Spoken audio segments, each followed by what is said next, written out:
Hello and welcome to your nightly sanctuary. Night Sleep Whisper.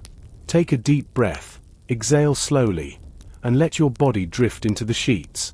Tonight, I have a long, soothing story to guide you into a deep sleep. We will follow a light through the fog, unraveling an 80-year-old mystery across 50 chapters. You don't need to do anything but listen. Close your eyes, and let the ocean take you away. Support our channel and fall asleep to a new story every night. Subscribe. If you enjoyed this journey, please give us a thumbs up. Which part of the mystery was your favorite? Let us know in the comments below. Thomas stood on the high balcony of the lighthouse. The wind was strong and cold against his face. He looked out at the dark blue water of the ocean. There were many big waves today. The water moved constantly, hitting the sharp black rocks below. Thomas was the lighthouse keeper of Black Rock Island. It was a small, lonely place. There were no trees here, only hard stone and short green grass. Thomas was 50 years old. He had a kind face with many small lines around his eyes. His hands were strong and rough from years of hard work. He liked his quiet life on the island. On the mainland, there were too many people, too many cars, and too much noise. Here, the only sounds came from the wind and the waves. He did not feel lonely very often. He had his books, his small radio, and his work to keep him busy. He walked down the long spiral stairs inside the tower. The stairs were made of cold, grey metal. He counted them as he went down. 1, 2, 3. There were exactly 100 steps. At the bottom, he entered his small cabin. The cabin was attached to the side of the lighthouse. It was a warm and cozy room. A small fire was burning in the fireplace. The wood made a soft cracking noise as it burned, filling the room with a pleasant smell. Thomas went into the tiny kitchen. He filled a metal kettle with water and put it on the stove. He wanted a cup of hot tea to warm his bones. While he waited for the water to boil, he looked out the kitchen window. The sky was turning a dark, heavy grey. A big storm was coming. He could feel it in the air. The air felt thick and damp. It will be a long night, Thomas said to himself. His voice sounded strange in the quiet room. He did not speak to people very often. His only visitors were the men who brought food and fuel once a month. Sometimes, he forgot the sound of his own voice. He sat down at his heavy wooden table. On the table, there was an old photograph in a simple frame. It was a photo of the man who worked here before him. His name was Elias. Elias was an older man with a long white beard and a bright smile.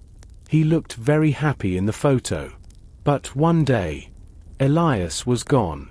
The people in the village said he retired and moved to a big city far away. Thomas was not sure if that was true. Elias loved this island. Why would he leave his home so suddenly without saying goodbye to anyone? Thomas finished his tea and felt a bit better. He put on his heavy yellow raincoat and prepared for the night. The light at the top of the tower was the most important thing. If the light stopped spinning, the ships would hit the rocks. He walked back to the stairs to start the long climb again. The lighthouse was his whole world now. He was the protector of the sea. But tonight, he felt a strange feeling in his heart. He felt like the island was hiding a secret. The storm arrived quickly. First, the wind grew very strong. It whistled through the small cracks in the lighthouse windows. Then, the rain started. It was not a soft rain. It was a heavy, angry rain that hit the glass with great force. Thomas stood in the lantern room at the very top of the tower. The big light was on. It turned slowly and sent a long, bright beam of white light across the dark ocean. The ocean was not blue anymore. It was black and grey. The waves were huge. They looked like moving mountains of water. When a wave hit the rocks, white foam flew high into the air. Thomas felt the lighthouse shake a little bit. It was a very old and very strong building made of thick stone. It had survived many storms before this one. But this storm felt different. It felt powerful and dangerous. Thomas checked the machinery that turned the light. Everything was working correctly. He had plenty of oil for the lamp. He looked out into the darkness. He hoped there were no small boats near the island tonight. A small boat would not survive these waves. He stayed in the lantern room for many hours. He did not want to leave the light alone. He sat on a small wooden stool and watched the storm through the wet glass. As the night went on, the wind changed. It began to push things toward the island. Thomas saw flashes of white in the water. It was not just foam. There were pieces of wood and other things floating in the waves. The ocean was throwing its trash onto Black Rock Island. Thomas wondered where the wood came from. Maybe an old pier on the mainland was broken. Or maybe a ship lost some of its cargo during the night. By 5 o'clock in the morning, the rain stopped. The wind was still blowing, but it was not as loud. The sun began to rise behind the thick, heavy clouds. A cold, grey light covered the island. Thomas was very tired. His eyes were red, and his back was sore. He turned off the big light. The day was here, and the ships could see the rocks now. His job for the night was finished. He walked down the metal stairs slowly. His legs felt heavy. He went to his small kitchen and looked out at the beach. The sand was usually clean and yellow. Now, it was covered in dark seaweed and many pieces of broken wood. The tide was going out. Thomas decided to go outside. He needed some fresh air after the long night in the tower. He put on his heavy boots and walked out the door. The air was very cold and smelled of salt. The ground was wet and slippery. He walked down the narrow path to the beach. He saw many strange things in the sand. There were pieces of blue plastic, a broken wooden crate, and a lot of thick, brown seaweed. But then, he saw something different. It was something small and dark near a large rock. It did not look like wood or plastic. He walked faster. He wanted to see what the storm brought to his island. Thomas walked carefully over the wet stones. The ground was very slippery because of the salt and the rain. He reached the large rock near the edge of the water. The object was half buried in the dark, wet sand. It was not a piece of wood or a bit of plastic. It was a glass bottle. The bottle was made of thick, green glass. It was old and covered in small scratches from the sand and the rocks. Thomas knelt down on the cold ground. He reached out with his rough hand and pulled the bottle out of the sand. It was surprisingly heavy. He wiped the dirt away with the sleeve of his raincoat. The bottle was sealed very tightly. There was a thick cork in the top, and someone had covered the cork with dark red wax. This was not a regular bottle of soda or water. Someone wanted to keep the inside of this bottle very dry. Thomas held it up to the grey morning light. He narrowed his eyes and looked through the green glass. Inside, he could see a white shape. It was a piece of paper, rolled up into a tight tube. "What is this?" Thomas whispered. He felt a shiver of excitement. Finding a bottle with a message was something from an adventure book, not from real life. He looked around the beach. The ocean was still moving with high waves, but the beach was empty. Only the white seagulls watched him from the sky. He did not want to open the bottle here on the beach. The wind was still strong, and his hands were cold. If he opened it now, the paper might blow away into the sea. He put the bottle deep into the large pocket of his raincoat. He felt the weight of it against his leg as he walked back toward the lighthouse. The walk up the hill felt longer than usual. Thomas was thinking about the bottle. Who sent it? How long was it in the water? Was it from a ship in trouble during the storm? Or was it very old? He reached his small cabin and closed the door behind him. The room was still warm from the fire. He took off his wet coat and hung it by the door. He placed the green bottle in the center of his heavy wooden table. He sat down and looked at it for a long time. The red wax was hard.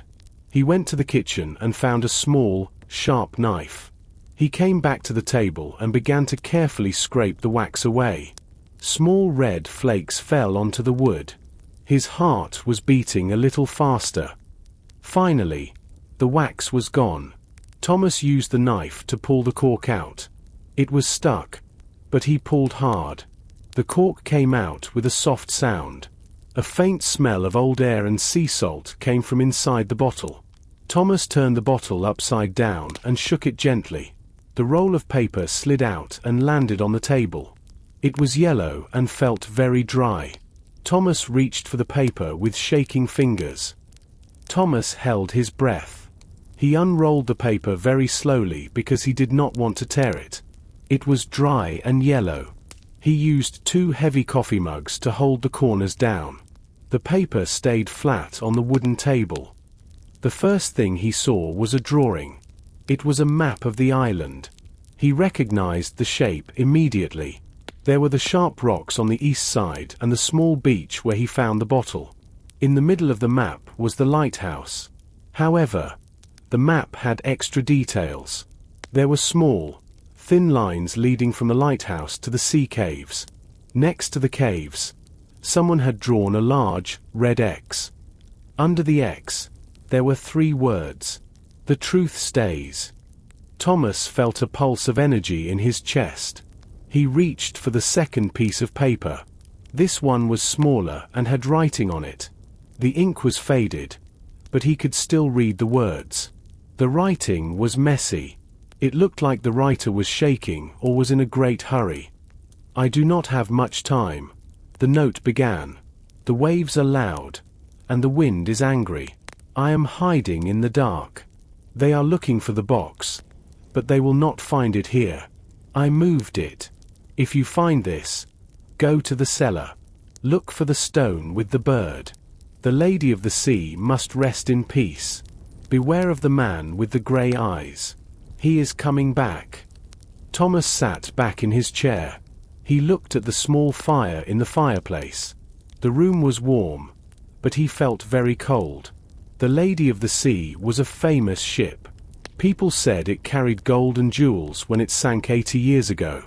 Most people thought it was just a legend. They thought the ocean swallowed the ship and everything inside it. But this note suggested the ship was real. And it suggested that something from the ship was here, on this island. The stone with the bird. Thomas repeated. He knew every stone in the lighthouse. He had cleaned the walls and the floors many times. He tried to remember if he saw a bird anywhere. He thought about the cellar. It was a dark, damp place under the kitchen. He only went there to get coal for the fire. It was full of shadows and old boxes. He looked at the date at the bottom of the note. It was from October, 3 years ago.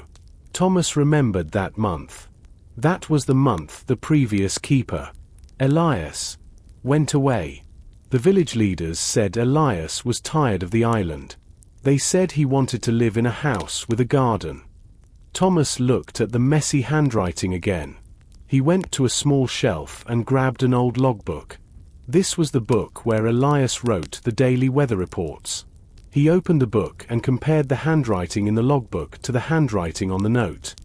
His heart began to beat very fast. The S was the same. The T had the same long line. There was no doubt.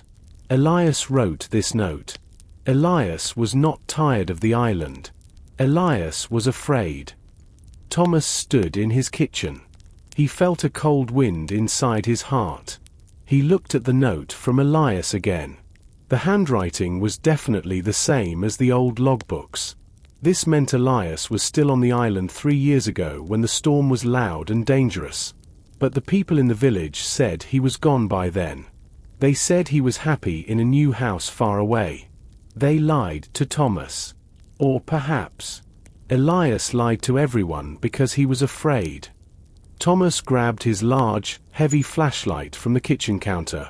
It was made of black metal and felt cold in his hand. He walked to the corner of the kitchen where a small wooden door sat in the floor. This was the entrance to the cellar. He pulled the iron ring on the door. The door was very heavy. It made a long, scraping sound as he lifted it. A smell of wet earth and old dust came up from the dark hole. He climbed down the narrow wooden ladder carefully. His boots made a dull sound on each step. The cellar was small and the ceiling was very low. Thomas had to bend his head so he did not hit the beams. He turned on the flashlight.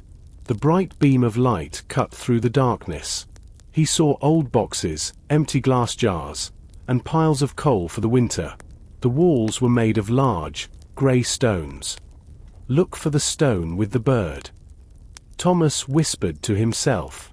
He started at the far left corner. He moved the light slowly across the wall. He saw green moss and some small cracks, but no bird. He moved to the next wall. He felt the cold stones with his fingers. They were wet with sea salt. He thought about Elias. Did Elias hide here while the man with the grey eyes searched the lighthouse? The idea made Thomas feel very sad and nervous. He reached the wall under the stairs. He pushed aside a heavy bag of coal. The black dust rose into the air and made him cough. He moved his light down toward the floor. There, in the corner, was a stone that looked different. It was smaller and smoother than the others. He wiped the dust away with the palm of his hand. Slowly, a shape appeared. It was a simple carving of a seagull. The bird had its wings open, as if it was flying across the sea. Thomas touched the carving. The stone felt loose. He pushed against the left side of the stone, but it did not move. Then, he pushed against the right side. The stone moved inward with a heavy, grinding sound. Thomas pulled the stone out of the wall and set it on the dirt floor. Behind it, there was a small, dark hole. He reached his hand inside the cold space. His fingers touched something soft and dry. It was not a box. It was a book wrapped in an old cloth. He pulled it out and held it in the beam of his light. He unwrapped the cloth. It was a personal diary. On the first page, it said, "Property of Elias Vance. The truth about the Lady of the Sea." Thomas stayed in the cellar for a long time. He held the diary carefully, as if it were made of gold. He did not read the pages yet. He felt that he needed to be in a safer place first. He wrapped the diary in the old cloth again and tucked it deep inside his thick wool sweater. He climbed out of the cellar and pushed the heavy wooden door closed. The sun was higher in the sky now, but the air remained very cold. He looked at his kitchen cupboards. He was low on bread, eggs, and coffee. He also needed to order more oil for the big lighthouse lamp. It was time for his monthly trip to the mainland. Usually, he did not like leaving the island, but today he felt a strange need to see other people. He wanted to look at the faces in the village. He wanted to see if anyone was hiding a secret. Thomas walked down to the small, natural harbor on the quiet side of the island. His boat, the Sea Star, was waiting there. It was a strong wooden boat painted white and blue. The water in the harbor was much calmer than the open ocean, but the boat still moved up and down with the tide. Thomas checked the engine and the fuel. He pulled the starter cord with a strong motion. The engine made a loud, steady noise that echoed against the stone cliffs. A small cloud of blue smoke rose into the air and disappeared in the wind. He untied the thick ropes and pushed the boat away from the stone dock. The journey to the village of Stonehaven usually took 40 minutes. Today, the waves were still quite high after the storm. He had to hold the steering wheel tightly. As the island became a small dot behind him, Thomas thought about the note and the map. Who was the man with the grey eyes? Why did the village leaders say Elias moved away? The mainland appeared as a thin line of green and grey on the horizon. The village of Stonehaven was a small, pretty place with white houses and a long stone pier. Many fishermen lived there. It was a place where everyone knew their neighbors. Usually, Thomas liked to buy his things quickly and return to his silence. But today, his mind was full of questions. He reached the Stonehaven pier and tied his boat to a large metal ring. The wood of the pier was wet and smelled of salt and old fish. He walked up the stone steps to the main street. The village was quiet. A few people walked past him. They nodded their heads to say hello, but they did not stop to talk. Thomas walked directly to the general store at the end of the street. He pushed the heavy door open. A small bell above the door made a light, ringing sound to announce his arrival. The air inside the store was warm and smelled of dried herbs and fresh bread. Behind the long wooden counter stood a woman named Martha. She was an older woman with grey hair and a kind, tired face. She saw Thomas and stopped what she was doing. She looked at him with a strange expression. It was not a look of surprise. It was a look of worry. Martha stood behind the wooden counter. She was cleaning a glass jar with a white cloth. When she saw Thomas, her hands stopped moving. She did not smile like she usually did. She looked at the door behind him and then back at his face. Her eyes were wide and nervous. "Hello, Thomas," Martha said. Her voice was very quiet. "You are early this month. The storm last night was very bad. I did not think you would come to the village today." "Hello, Martha," Thomas replied. He walked closer to the counter. "The storm was strong, but the boat is fine. I need some supplies. I also wanted to talk to you about something." Thomas began to pick up the items he needed. He took a loaf of fresh bread, a dozen eggs, and a bag of dark coffee. He moved slowly. He wanted to see how Martha reacted.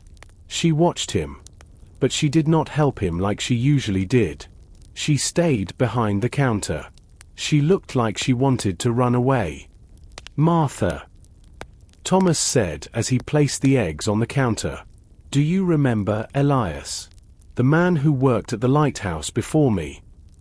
Martha's face went pale. She dropped the white cloth onto the floor. She did not pick it up. She gripped the edge of the wooden counter until her fingers turned white. She looked around the shop to see if anyone else was listening. The shop was empty, but she still seemed afraid. "Of course I remember Elias," she whispered. "Everyone remembers him. He was a good man. But he is gone now. Thomas, why are you asking about him after 3 years?" Thomas looked directly into her eyes. "I found something. Martha, I found a note. Elias wrote it during a storm, just like the one last night. He did not sound like a man who wanted to leave. He sounded like a man in danger. He mentioned a man with grey eyes." Martha gasped. She quickly reached across the counter and grabbed Thomas by the arm. Her hand was shaking. "Be quiet, Thomas. You must not say those things here. People in this village have ears everywhere. Elias did not move to the city.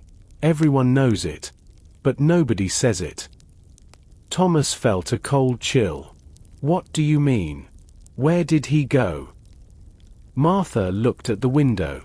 A tall man in a grey suit was walking slowly down the street. He stopped in front of the shop and looked at the display of fruit. He did not look inside, but Martha became very still. She let go of Thomas's arm and stepped back. "He disappeared," Martha said, her voice almost a breath. "One night, he was there. The next morning, his boat was gone and the lighthouse was empty. The village leaders told us to say he retired. They said it was better for the town. They did not want the police coming here and asking questions about the Lady of the Sea." "The ship?" Thomas asked. "So the stories are true. The gold is real." "The gold is a curse," Martha said. She quickly started to put Thomas's supplies into a brown paper bag. "Take your things and go back to the island. Thomas, do not ask more questions. If that man sees you talking to me, it will be bad for both of us. Please, just go. Thomas paid for his food with silver coins.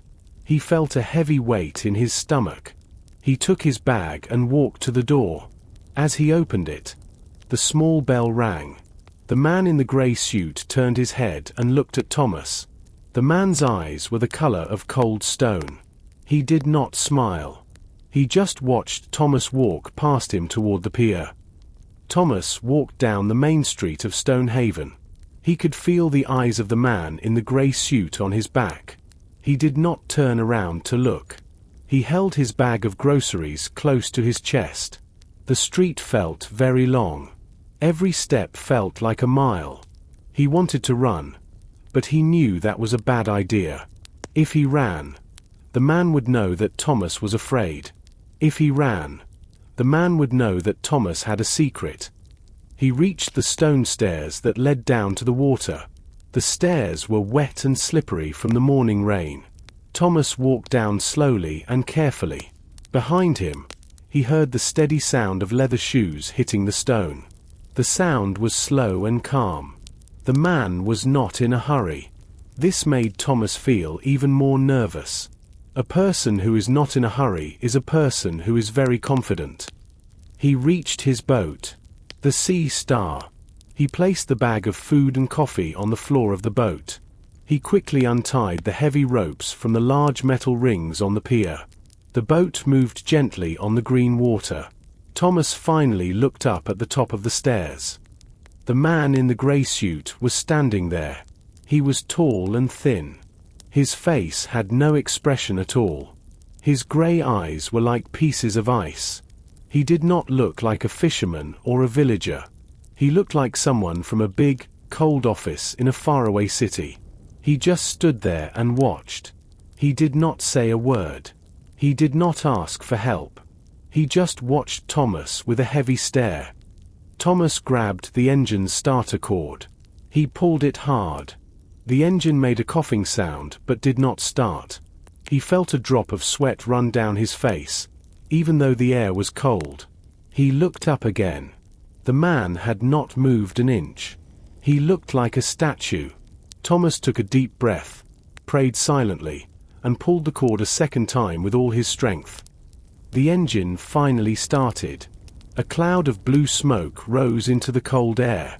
The loud, steady noise of the motor made Thomas feel a little safer. He pushed the boat away from the stone pier using a long wooden pole. He moved the handle to go forward. As the boat began to move away into the harbor, the man in the grey suit did something strange. He raised his right hand and pointed a long finger directly at Thomas. It was not a greeting. It was a clear, silent warning. Thomas steered the boat out toward the open sea. He looked back one last time. The grey figure was still standing at the top of the stairs, watching the boat disappear into the waves. Thomas felt a shiver go down his spine. He was going back to his lonely island, but he did not feel alone anymore. He felt like he was being followed by a shadow. The wind was cold as he moved across the water. He reached into his sweater and felt the rough cloth of the hidden diary. He had to get back to the lighthouse. He had to read the words of Elias, the man who disappeared. The secret was much bigger than a lost ship. It was a secret that made people follow old librarians and lighthouse keepers. Thomas guided his boat through the rough waves. The engine made a constant, heavy noise. Usually, this sound made him feel calm. Today, it felt like a clock ticking fast. He looked back at the mainland. The village of Stonehaven was now just a small grey line. The man in the grey suit was gone, but the memory of his cold eyes remained. Thomas felt like a bird being watched by a cat. The sky was getting dark again. The clouds were low and heavy. Thomas reached the small harbor of Black Rock Island. He tied the boat to the metal rings with quick, nervous movements. He grabbed his bag of groceries and the mail. He did not want to stay near the water for long. He felt too open and visible. He started the climb up the narrow stone path toward the lighthouse and his cabin. The wind was not very strong, but it felt cold on his skin. As he walked, he reached into his sweater to touch the diary. It was still there. He felt a small bit of relief. He reached the top of the hill. He stopped walking and his heart skipped a beat. His grocery bag felt very heavy in his hands. The front door of his cabin was open. It was not wide open, but there was a dark gap of about 5 inches. Thomas always locked his door. He lived alone on a rocky island, but he was a careful man. He knew he turned the key before he left for the mainland. He stood still for a long time. He listened for any sound. He did not hear voices or footsteps. He only heard the wind and the distant cry of a bird. He dropped his bag of groceries on the grass. He reached into the side pocket of his coat and pulled out his heavy metal flashlight. He did not turn it on. He used it like a club in his right hand. He walked toward the door. Each step on the stone path felt very loud to his ears. He reached the wooden door and pushed it slowly with his left hand.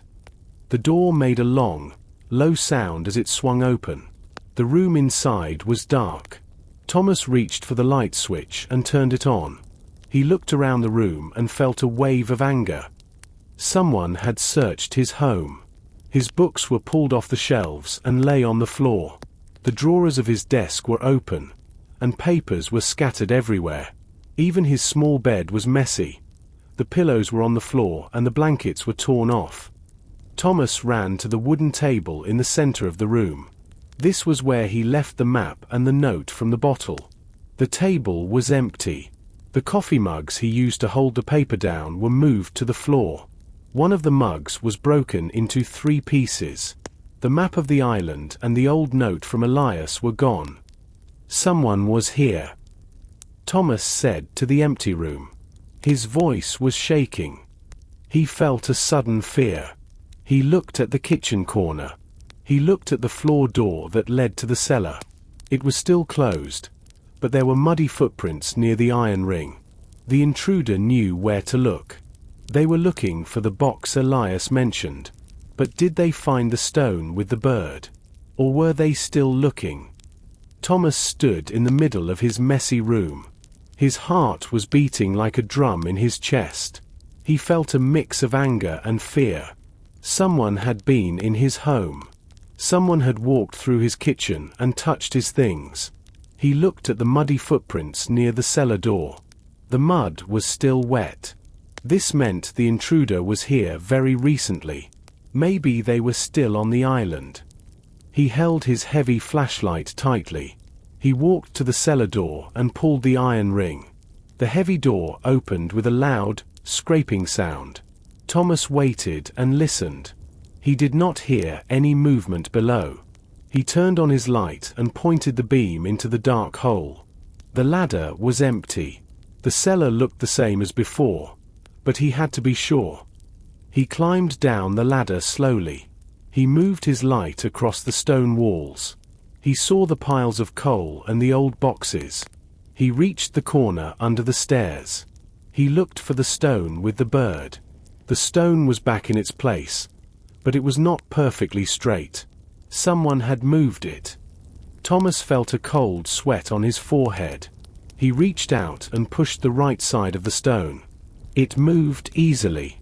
He pulled the stone out and looked into the dark hole. The space was empty. The intruder had found the hiding spot. They probably thought they found the secret. Then, Thomas felt the weight against his own chest. He reached under his heavy wool sweater and touched the rough cloth.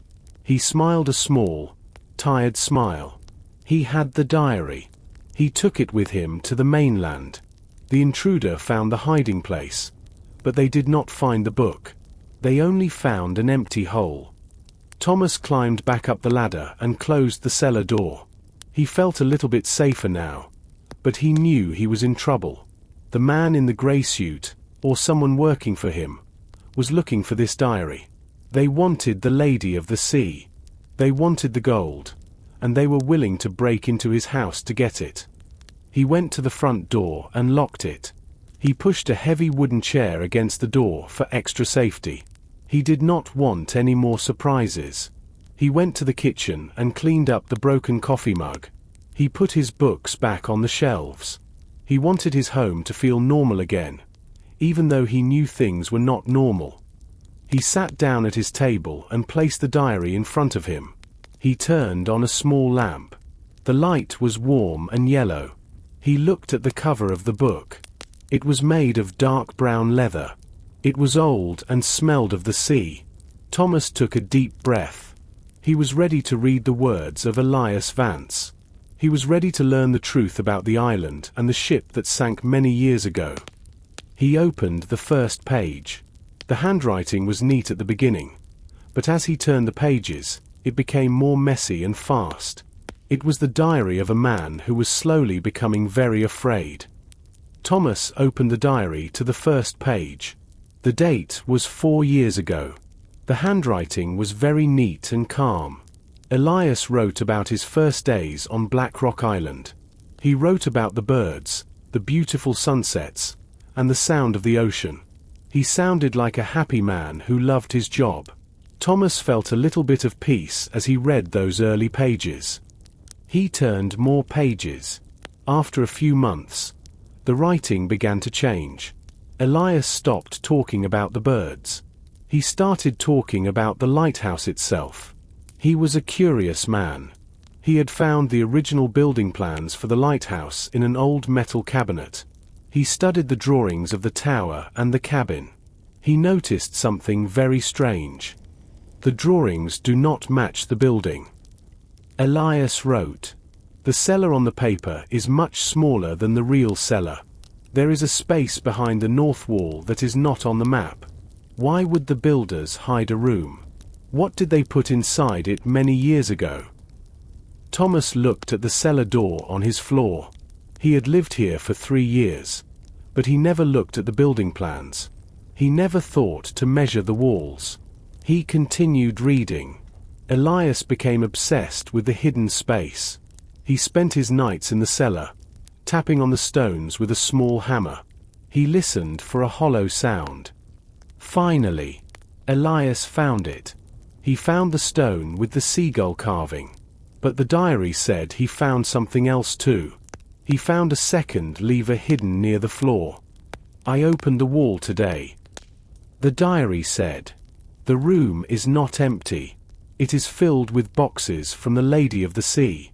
But they do not contain gold. They contain documents. There are letters and lists of names. This ship was not carrying treasure for the king. It was carrying secrets about the most powerful families in the country. If these letters become public, many important people will go to prison." Thomas felt his breath catch in his throat. This was much more dangerous than gold. Gold is just money, but secrets are power. This was why the man in the grey suit was here. He was not a thief looking for coins. He was a protector of a dark family history. Elias wrote that he was afraid. He saw a boat near the rocks at night. The boat had no lights. It stayed in the shadows of the cliffs for hours. Elias knew they were watching him. He knew they were waiting for the right moment to come onto the island. "I have hidden the most important letter in the old diary." Elias wrote near the end of the book, "I am putting the diary in the hole behind the birdstone. If anything happens to me, I hope the next keeper is a brave man. I hope he finds the truth." Thomas looked at the back of the diary. There was a small pocket in the leather cover. He reached inside and pulled out a folded piece of paper. It was a letter with a heavy red seal. This was the secret that Elias died for. Thomas held the letter with the red seal in his hands. He did not open it yet. He felt that the letter was a heavy weight, like a stone from the bottom of the sea. He looked at the diary again. Elias had written about a second lever near the floor in the cellar. This lever opened a secret room that was not on the official plans of the lighthouse. "I must see it," Thomas whispered. He felt a mix of fear and a strong need to know the truth. He could not sit in his warm kitchen while a secret room waited below his feet. He stood up and grabbed his black metal flashlight again. He also took a small metal bar from his toolkit. He thought he might need it to move a heavy stone. He opened the cellar door. The air that came up felt even colder than before. It smelled like wet earth and very old things. Thomas climbed down the wooden ladder. His boots made a soft, hollow sound on the steps. When he reached the bottom, he turned on his flashlight. The bright beam of light jumped across the grey stones of the wall. He walked to the north wall, just as Elias had described in the diary. This part of the cellar was very dark. The ceiling was low, and thick spider webs hung from the wooden beams. Thomas moved a large, empty wooden crate out of the way. Behind the crate, the wall was covered in black dust and bits of coal. He knelt on the cold, dirty floor. He moved his flashlight slowly along the bottom of the wall, where the stones met the ground.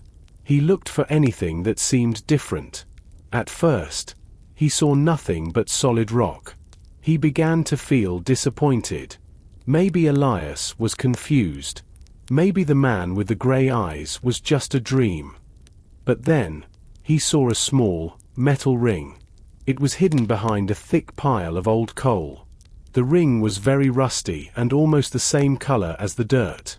Thomas reached out and touched it. It was cold and felt very strong. He pulled on the ring, but it did not move. It was stuck. Thomas used his metal bar. He put the bar through the ring and pulled with all his strength. He felt the muscles in his arms grow tight. He heard a loud, grinding noise as the metal moved against the stone.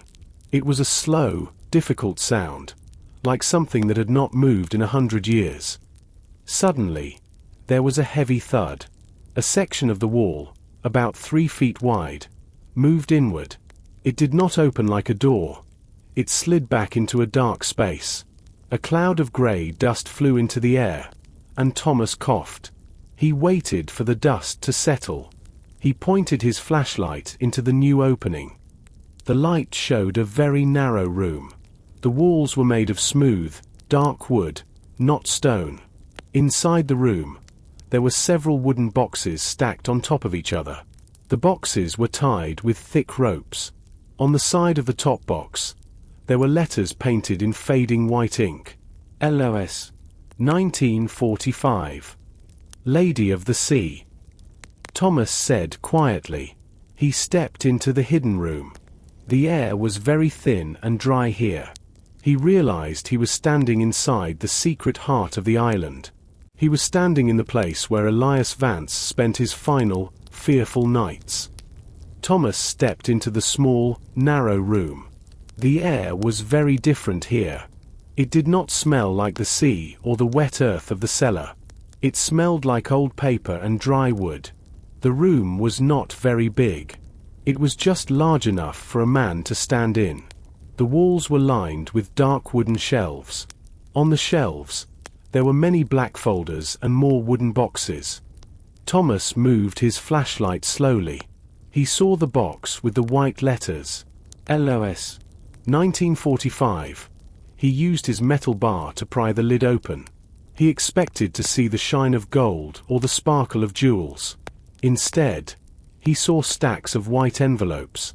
Each envelope was tied with a thin piece of string. He picked up one of the envelopes. The paper was thick and expensive. On the front, there was a name written in elegant black ink. Sterling. Thomas remembered the name from the diary. Captain Edward Sterling was the man in charge of the Lady of the Sea. Thomas opened the envelope and pulled out a letter. He read the words carefully. The letter was a secret agreement. It talked about a plan to sink the ship on purpose. It said the ship was carrying evidence of a great crime committed by powerful men during the war. If the ship disappeared, the evidence would disappear too. They sank the ship to hide their secrets. Thomas whispered. He felt a wave of cold air, and Elias found the proof. Suddenly, Thomas froze. He heard a sound. It was not the wind, and it was not the ocean. It was a rhythmic, heavy sound coming from directly above his head. It was the sound of footsteps on the wooden floor of his kitchen. Someone was back in the cabin. Thomas quickly turned off his flashlight. The darkness in the secret room was total. It was like being in a grave. He held his breath. His heart was beating so loudly that he was afraid the person upstairs would hear it. The footsteps moved slowly. He heard the sound of a chair being pushed. Then, he heard a heavy object hit the floor. The intruder was searching the cabin again. They were looking for the diary, and they were looking for him. Thomas stayed perfectly still. He felt the rough wood of the secret room's wall against his back. He realized he was trapped. If the intruder found the open hole in the cellar wall, Thomas would have nowhere to run. He looked at the narrow opening he had just entered. He needed to close the sliding stone wall, but the lever was on the outside. He heard the cellar door open. A long, creaking sound echoed through the dark cellar. Then, he saw a thin line of light on the dirt floor outside his secret room. A flashlight beam moved across the cellar walls. The light was coming closer and closer to the north wall. Thomas squeezed himself into the corner of the secret room, behind the wooden boxes. He tried to become as small as possible. He prayed that the shadows would hide him. The light from the cellar hit the edge of the open wall. It stayed there for a long time. Thomas could hear someone breathing. The breath was slow and heavy. Thomas pressed his back against the cold wooden shelves. The narrow room felt smaller every second. Outside, in the main part of the cellar, the light from the intruder's flashlight moved back and forth. It was a bright, white circle that cut through the darkness. The light stopped right on the edge of the secret opening. Thomas could see the dust dancing in the beam of light. He saw a pair of expensive leather shoes appear on the dirt floor just outside the opening. They were not the boots of a fisherman. They were the same shoes he saw on the pier in Stonehaven. The man in the grey suit was here, in his cellar.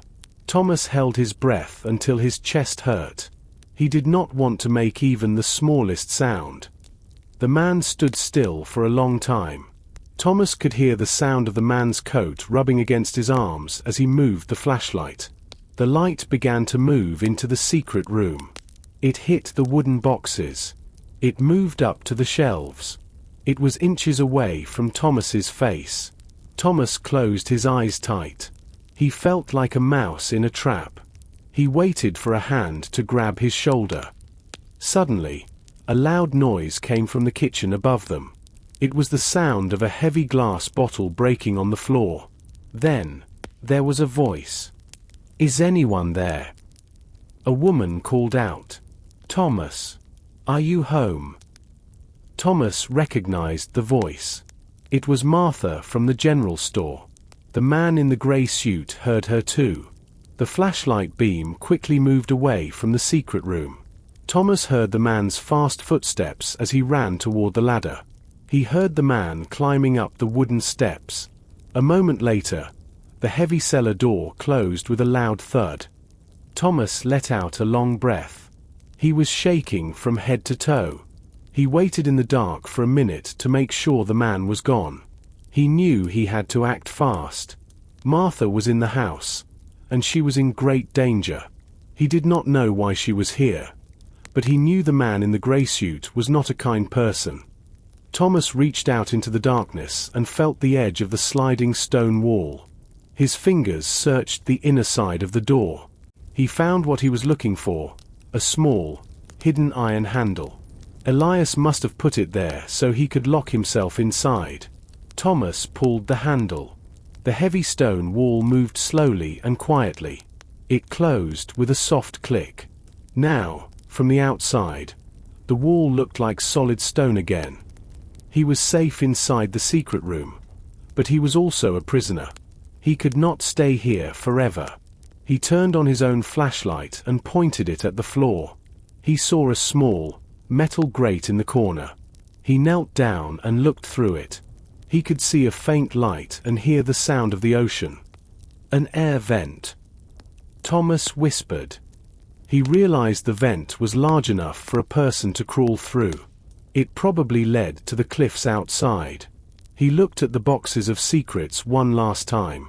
He could not carry them all, but he reached into the top box and grabbed a handful of the most important letters. He stuffed them into his pockets. He had to save Martha, and he had to get off the island. Thomas looked at the small metal grate in the corner of the secret room. It was the only way out. He could not go back into the cellar because the man in the grey suit was waiting upstairs. He knelt on the cold floor and pushed the grate with his hands. It was old and covered in rust. He pushed harder, and the metal finally moved. He pulled the grate away and saw a dark, narrow tunnel. The tunnel was very small. Thomas was a tall man, and he knew it would be a difficult fit. He looked at the wooden boxes one last time. He had the important letters in his pockets. He took a deep breath and entered the tunnel head first. He held his flashlight in his right hand. The air inside the tunnel was very cold and smelled of salt and old stone. The walls were rough and scratched his shoulders. He had to move slowly, pushing himself forward with his elbows and toes. He felt a moment of panic. What if the tunnel became too narrow? What if he got stuck in the middle of the rock? He stopped moving and tried to calm his heart. He listened to the distant sound of the ocean. The sound was louder here, which meant he was moving toward the outside. He continued to crawl. After a few minutes, he saw a small circle of grey light ahead. The tunnel was coming to an end. He moved faster now, ignoring the pain in his arms. He reached the end of the tunnel and looked out. He was on the side of the cliff, about 20 feet above the water. There was a small stone ledge where he could stand. Thomas climbed out of the tunnel and stood on the ledge. The wind was very strong, and the cold rain hit his face. He looked up toward the lighthouse. He could see the yellow light from his kitchen window. He had to find a way back to the house to help Martha. He did not want the man in the grey suit to hurt her. He began to climb the rocks. It was a dangerous path. The stones were wet and slippery. One wrong step would send him falling into the dark, angry sea. He moved like a shadow, staying close to the side of the building. He reached the back of the cabin and looked through a small window. Inside the kitchen, he saw Martha. She was sitting in a chair, and she looked very afraid. The man in the grey suit was standing in front of her. He was holding a small, black object in his hand. He was talking to her, but Thomas could not hear the words through the thick glass. The man looked very angry. He pointed his finger at Martha and moved closer to her.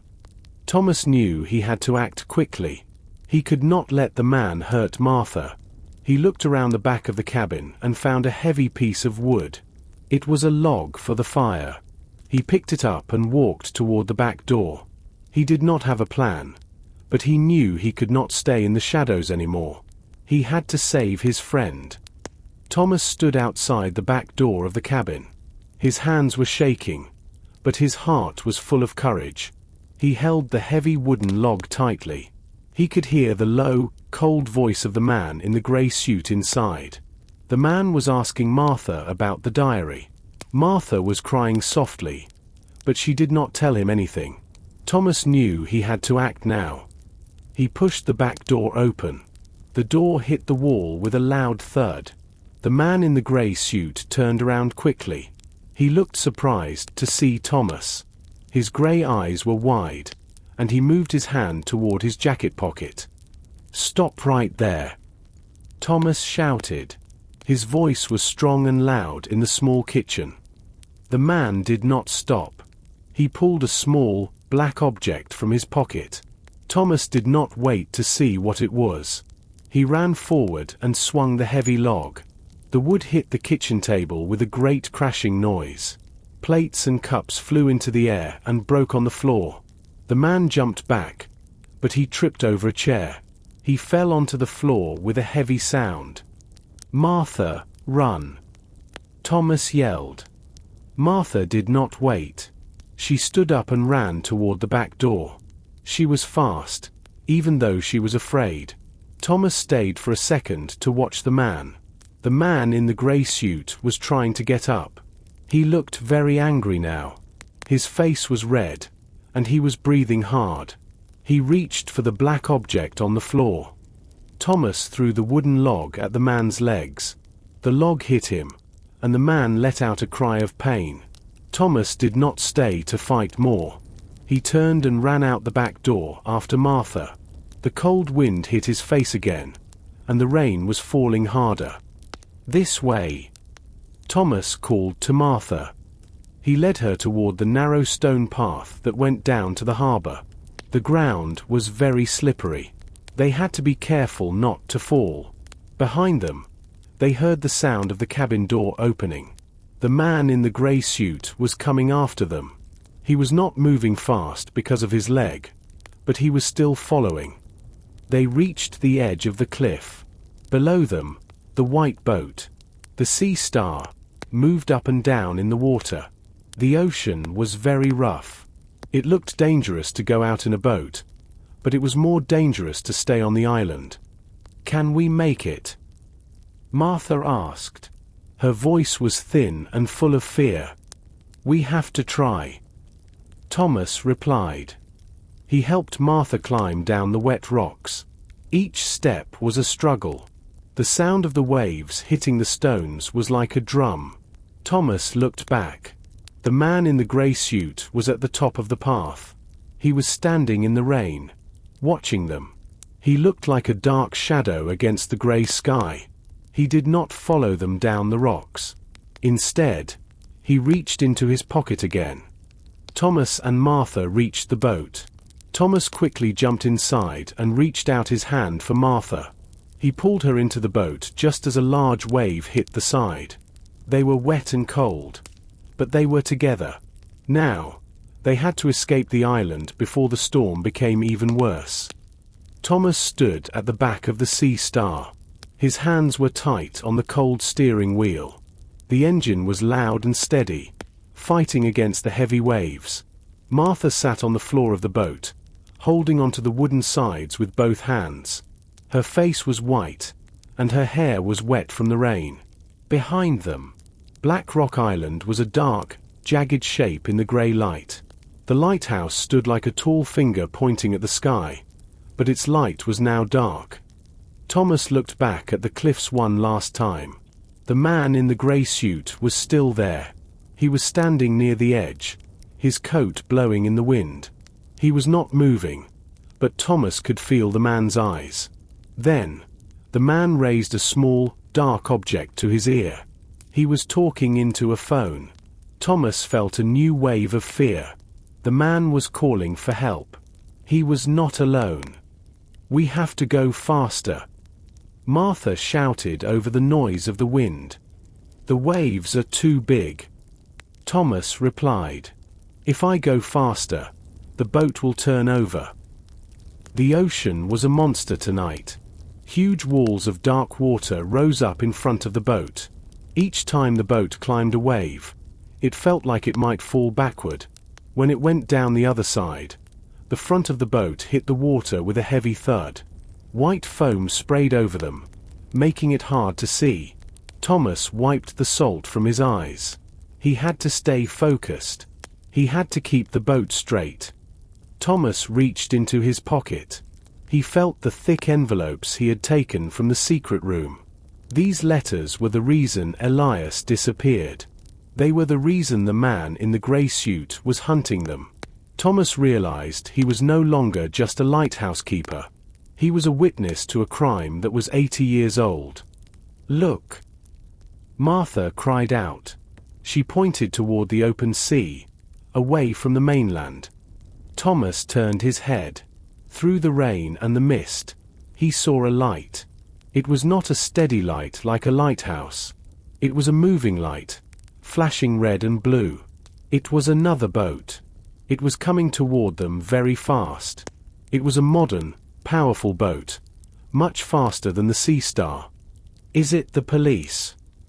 Martha asked. There was a tiny bit of hope in her voice. Thomas watched the light. The boat did not turn on its siren.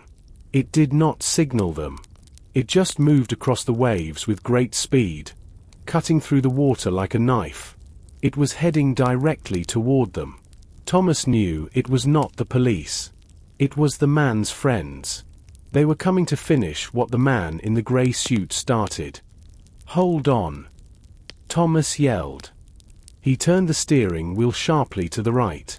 He wanted to get closer to the shore, where the water was shallow and full of rocks. His boat was small and old, but it did not need deep water. The big, fast boat would have to stay in the deep sea. It was a dangerous plan, but it was their only chance. They were caught between a storm and a group of dangerous men. Thomas prayed that his little boat would be strong enough for one more fight. The Sea Star moved closer to the shore of the mainland. This part of the coast was famous among local fishermen. They called it the Devil's Teeth. It was a place where sharp, black rocks sat just beneath the surface of the water. In a storm like this, the waves covered the rocks with white foam, making them almost impossible to see. Thomas knew these waters better than anyone. He had lived here his whole life. "Thomas, look. They are still coming," Martha shouted. She was pointing at the fast boat behind them. The large boat was closing the distance.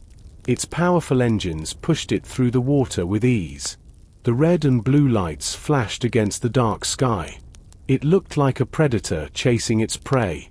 But as the Sea Star entered the shallow area, the larger boat began to slow down. The people on that boat were not fools. They knew their deep hull would hit the rocks if they came too close. "They are afraid of the rocks," Thomas said. He felt a small spark of hope. "We need to go through the Needle's Eye." The Needle's Eye was a very narrow gap between two massive stone pillars. It was barely wide enough for a small fishing boat. If Thomas made a mistake, the Sea Star would be crushed like an eggshell. If he succeeded, they would be in a quiet lagoon where the large boat could not follow. Thomas stood up and held the wheel with both hands. His muscles were tired, but he forced himself to stay strong. He watched the rhythm of the waves. He needed a big wave to lift the boat over the shallowest part. "Hold on to something heavy, Martha," Thomas commanded. Martha grabbed the base of the wooden bench. She closed her eyes and began to pray.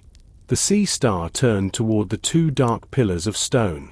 The sound of the ocean was deafening here. The water crashed against the rocks with a sound like thunder. A huge wave rose up behind the boat.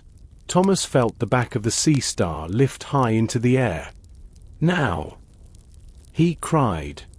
He pushed the handle forward. The engine roared, and the boat shot forward through the narrow gap. For a second, Thomas could have reached out and touched the wet stone on either side. The air was filled with cold mist. Then, suddenly, the movement of the boat became smooth. They were on the other side. The water here was calm and dark. The high cliffs of the mainland protected this small lagoon from the wind. Thomas looked back through the gap. The large boat was sitting in the open sea, about 100 yards away. It moved back and forth, unable to enter the rocks. The people on board turned on a powerful searchlight. The bright beam of light hit the stone pillars, searching for them. But it could not see into the lagoon. "We did it," Martha whispered. She let go of the bench and sank to the floor. She was shaking. Thomas did not relax yet. He guided the boat toward a small, sandy patch of beach hidden under the cliffs. He turned off the engine. The silence was sudden and strange. He could only hear the rain hitting the water and the distant sound of the waves on the rocks.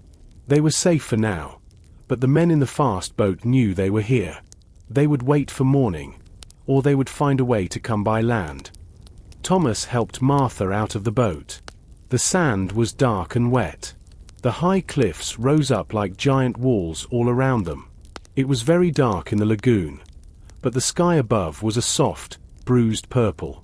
The storm was moving away, leaving behind a cold, damp silence. Thomas pulled the boat further onto the sand so the tide would not take it back to the sea. "Are you okay, Martha?" Thomas asked. He looked at her worriedly. She was shivering, and her clothes were sticking to her skin. "I am cold, Thomas. So cold," she whispered. She wrapped her arms around herself. "What do we do now? They are waiting for us out there. They won't leave." Thomas looked back at the narrow gap between the rocks. Every few seconds, the bright beam of the searchlight from the large boat passed over the stone pillars. The men were like hunters waiting for a rabbit to come out of its hole. They knew Thomas and Martha were trapped in the lagoon. "We cannot stay here," Thomas said. "They will wait for the sun to rise. Then they will find a way to come inside, or they will call more people to search the cliffs. We must move inland while it is still dark." Thomas reached into his pocket and pulled out the letters he had taken from the secret room. He held them carefully. The paper felt damp, but the ink was still readable. He knew these papers were his only protection. If he could reach the police in the city, the truth would finally come out. But the city was many miles away, and the village of Stonehaven was likely full of the man's friends. "There is an old path," Thomas remembered. "My father used it when he was a fisherman. It leads up the cliff to an old shepherd's hut. From there, we can walk through the woods to the main road." They began to walk across the small beach. Their feet made soft, sinking sounds in the wet sand. Thomas used his flashlight sparingly. He did not want the men on the boat to see a light moving in the lagoon. He pointed the beam at the ground just in front of their feet. They found the start of the path. It was a narrow, steep trail made of dirt and loose stones. It looked dangerous in the dark. Thomas went first, holding Martha's hand to keep her steady. The climb was difficult. The air was thin, and the smell of wet pine trees grew stronger as they went higher. Halfway up the cliff, Thomas stopped. He looked down at the lagoon. The large boat was still there, a dark shape on the silver water. Suddenly, he saw something new. A second light was moving along the top of the cliffs on the other side of the lagoon. It was a car. "They are already searching the land," Thomas whispered. He felt a heavy weight in his chest. The man in the grey suit was fast. He was using the boat to block the sea and cars to block the land. "We have to be very quiet," Thomas told Martha. "Do not use your voice. Just follow me." They continued to climb. The shepherd's hut was their first goal. It was a small stone building hidden among the trees. Thomas hoped it was empty. He hoped they could find a moment of rest before the real hunt began. The secrets of the Lady of the Sea were heavy, and the night was far from over. The rain turned into a light mist as Thomas and Martha reached the top of the cliff. Their legs were sore, and their breath came in short, heavy gasps. Ahead of them, the dark shapes of pine trees moved slowly in the wind. Hidden among the trees was the shepherd's hut. It was a small, square building made of rough grey stones. Its roof was covered in thick green moss. "There it is," Thomas whispered. He pointed through the shadows. They walked quickly toward the hut. The ground here was covered in soft pine needles, which made their footsteps very quiet.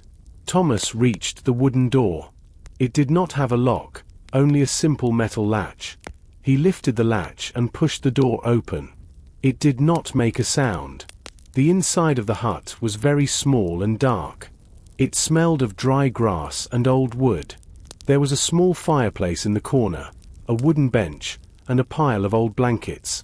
It was not comfortable, but it was dry. Thomas closed the door and dropped the wooden bar across it. Finally, they could breathe. "We cannot stay long," Thomas said. He sat down on the bench. He felt the heavy letters in his pockets. "They know we are on the mainland. Those car lights we saw, they are searching the roads." Martha sat on the floor, wrapping one of the old blankets around her shoulders. Why are they doing this? Thomas. Is a secret from 80 years ago really worth a person's life? Elias is gone, and now they want us. Thomas looked at the small, dark window. The families mentioned in these letters are still powerful. Martha. They have names that people respect.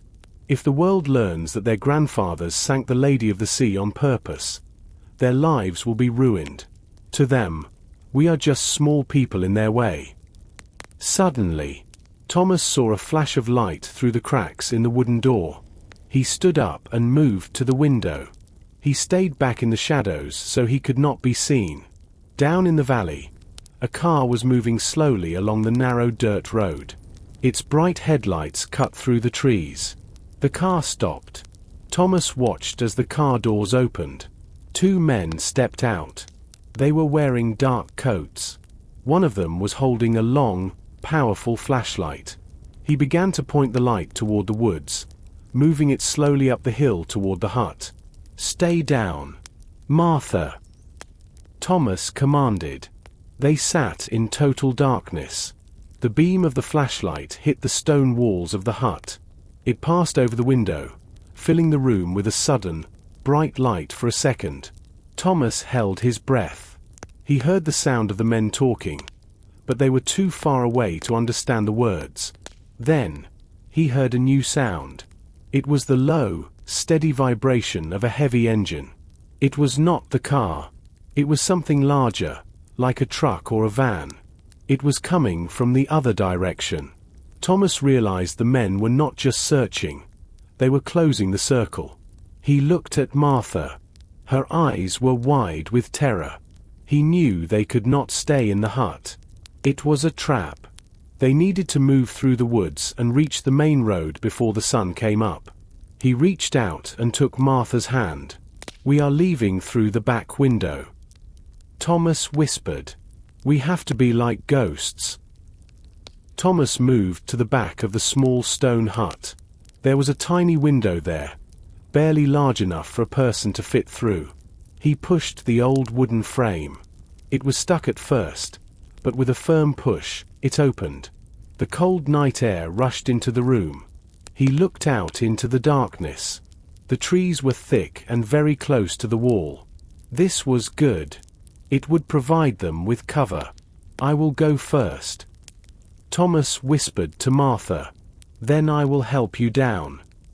He climbed through the narrow opening. His feet found the soft ground outside. The floor here was covered in a thick carpet of pine needles. This was a gift from nature. Pine needles are very quiet when you walk on them. He reached back inside and took Martha's hands. She moved slowly and carefully. She was shaking, but she did not make a sound. When her feet touched the ground, Thomas pulled her close to the stone wall. They stayed very still. A few meters away, at the front of the hut, they heard the heavy sound of the car doors closing. Then, they heard the sound of boots on the gravel. The men were at the front door. Thomas heard a loud thud as someone kicked the wood. "Open the door," a man shouted. His voice was deep and very angry. Thomas and Martha did not wait to hear more. They turned and walked into the deep forest. They moved away from the hut and the road. The trees here were very tall and grew close together. The branches were like long arms reaching out in the dark. Thomas used his memory of the land. He knew that if they kept the moon on their left side, they would reach the old logging trail. Behind them, the light of the flashlights danced through the trees. The beams of light were like long, white fingers searching for them. Thomas could hear the men calling out to each other. They sounded like they were moving into the woods too. The hunt was getting closer. "Thomas," Martha whispered. Her voice was full of tears. "I can't see where I'm going." "Take my hand," Thomas said. "Just feel the ground. Stay low." They walked for what felt like hours. The woods were not silent. The wind moved through the pine needles with a long, low sound. Sometimes, a dry branch snapped under their feet with a sharp noise. Every time it happened, Thomas stopped and listened. He waited to see if the searchers heard them. Suddenly, the trees began to thin out. The ground became flatter. Thomas saw a wide path covered in grey stones. It was the old logging trail.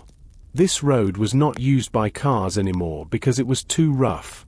But for two people on foot, it was a way to move faster. "We are almost at the main road," Thomas said. But then, he stopped. He saw a light in the distance, moving along the trail. It was not a flashlight. It was a single, bright eye moving toward them. It was a motorcycle. The men were using every tool they had to find them.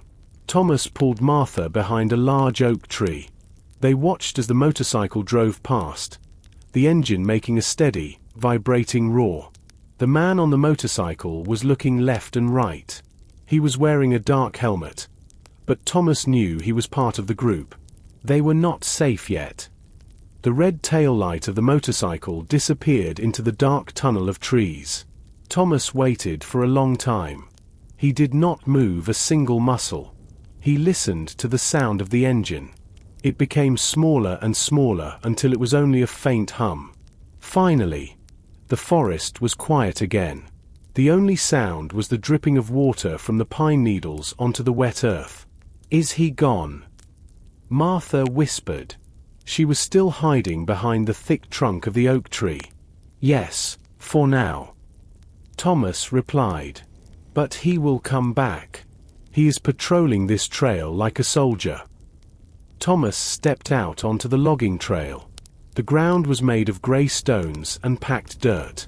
It was easier to walk here than in the deep woods, but it was also more dangerous. They were visible. He looked down at the ground where the motorcycle had stopped for a moment. He saw something white against the dark mud. He knelt down and picked it up. It was a small piece of paper, torn from a pocket notebook. It was wet from the mist, but the writing on it was still clear. Thomas pointed his flashlight at the paper for just a second. The paper had a list of 3 names: Sterling, Vane, and Thorne. Under the names, there was a short sentence written in capital letters. The proof must not reach the city. Below that was a drawing of the lighthouse with a large cross through it. Thomas felt a cold chill that had nothing to do with the weather. These were the names of the most powerful families in the region. The Sterling family owned the shipping docks. The Vanes owned the local newspapers. The Thorns were famous in politics. These were the people Elias was afraid of. They were not just looking for a lost treasure. They were protecting their names and their power. "What is it?" Martha asked, coming closer. "It is a list," Thomas said. He put the torn paper into his pocket along with the letters from the secret room. "They are not going to stop, Martha. They have too much to lose. To them, we are the only thing standing between their secrets and the truth. We need to reach the main road," Martha said. Her voice was stronger now, fueled by a new kind of fear. "If we can find a phone or a passing car, we can call for help. The main road is across the old stone bridge," Thomas said. He pointed further down the logging trail. "If we follow this path for another kilometer, we will find it. But we must be careful. If the motorcycle comes back, we need to hide in the bushes instantly." They began to walk quickly. Thomas led the way, his eyes searching the shadows. Every time the wind moved a branch, he flinched. The forest felt like it was watching them. The tall trees seemed to lean in, as if they were listening to their footsteps. As they walked, the sound of rushing water grew louder. It was the mountain stream that ran under the bridge. The water was high and fast because of the storm. Thomas saw the grey shape of the stone bridge ahead. It was an old, narrow bridge with high walls. On the other side of the bridge was the asphalt of the main road. "There it is," Martha whispered. They reached the edge of the bridge. But before they could step onto the stone, Thomas heard a new sound. It was the low, steady rumble of a heavy engine. It was coming from the main road. A large black car drove slowly across the bridge, its headlights moving like two bright eyes in the fog. It stopped right in the middle of the road, blocking the way. Thomas and Martha stayed low in the tall grass near the edge of the woods. The black car sat on the bridge like a dark beast. Its headlights were very bright. They lit up the mist and the ancient stone walls. Thomas could see the smoke from the car's exhaust pipe. It looked like a grey ghost in the cold night air. "We cannot go across," Martha whispered. Her teeth were chattering from the cold and the fear. "They are waiting for us right there." Thomas nodded slowly. He watched the car with narrow eyes. The front door opened with a heavy, metallic sound. A man stepped out. He was not the man in the grey suit. This man was younger and very big. He wore a dark leather jacket and heavy boots. He walked to the edge of the bridge and looked down at the rushing water below. He took a small device from his pocket. It was a radio. "The bridge is clear," the man said into the radio. His voice was deep. No sign of the lighthouse keeper or the woman. "We are moving to the next point now." Thomas felt the paper in his pocket. It was the one he found on the logging trail with the names Sterling, Vane, and Thorn. He remembered the note from the very first bottle he found on the beach. There had been a telephone number on it. He pulled the torn paper out of his pocket and looked at the back of it using the very dim light from the distant car. There was a series of numbers written in red ink. 555-0199. Thomas realized this was the same number from the note in the bottle. This was the connection he needed. These men were part of a large, organized network. They were not just local villagers with a secret. They were professionals. The big man got back into the black car. The engine made a deep, vibrating noise, and the car began to move. It drove across the bridge and turned left onto the main road. The red lights at the back of the car slowly faded into the thick fog. "They are gone," Martha said. She tried to stand up, but Thomas held her arm to keep her down. "Wait," he said quietly. "There might be another car coming." They waited for 5 minutes in the silence. The only sound was the water hitting the rocks below the bridge. The stream was very loud because of the recent storm. Thomas knew they could not use the bridge now. If they walked on the open road, any passing car would see them immediately. They were too easy to find on the asphalt. "We have to cross the water here," Thomas said. He pointed to a place where the stream was wide and filled with large, flat stones. "The bridge is a trap. Every person on that road is looking for us. We must stay in the shadows." Martha looked at the dark, fast water. "It looks very deep." "Thomas." The rain made the river grow. "I will help you," Thomas promised. "We must reach the other side. There is an old train station 2 miles from here. It is empty at night. We can hide there and plan our next move." They moved down the muddy bank. The mud was deep and pulled at their boots. Thomas stepped into the water first. It was ice cold and felt like needles on his skin. He felt the power of the river pushing against his legs. He reached back for Martha's hand. They were halfway across the cold water when Thomas saw a bright light moving through the trees behind them. The motorcycle was coming back. The bright light of the motorcycle swept across the surface of the water. Thomas and Martha pressed their bodies into the tall, wet ferns on the far bank of the stream. They were lucky. The mist was very thick, and the light did not find them. The motorcycle engine roared for a moment, and then the sound faded as it moved away toward the woods. Thomas stood up and helped Martha. Their clothes were soaked with icy water, and their boots felt heavy with mud. "We must keep moving," Thomas said. His teeth were chattering from the cold. They walked through the dark, open fields for nearly 2 miles. The wind was biting, but they did not stop. Finally, the dark shape of the old train station appeared through the fog. It was a small brick building with a pointed roof. The windows were broken, and the station had not seen a train in many years. It looked like a ghost in the moonlight. Next to the main door, there was a small glass booth. Inside was an old public telephone. Thomas checked his pockets. He found a few coins. He stepped into the booth, and the small light inside flickered on. The glass was cracked, and the air inside smelled of dust.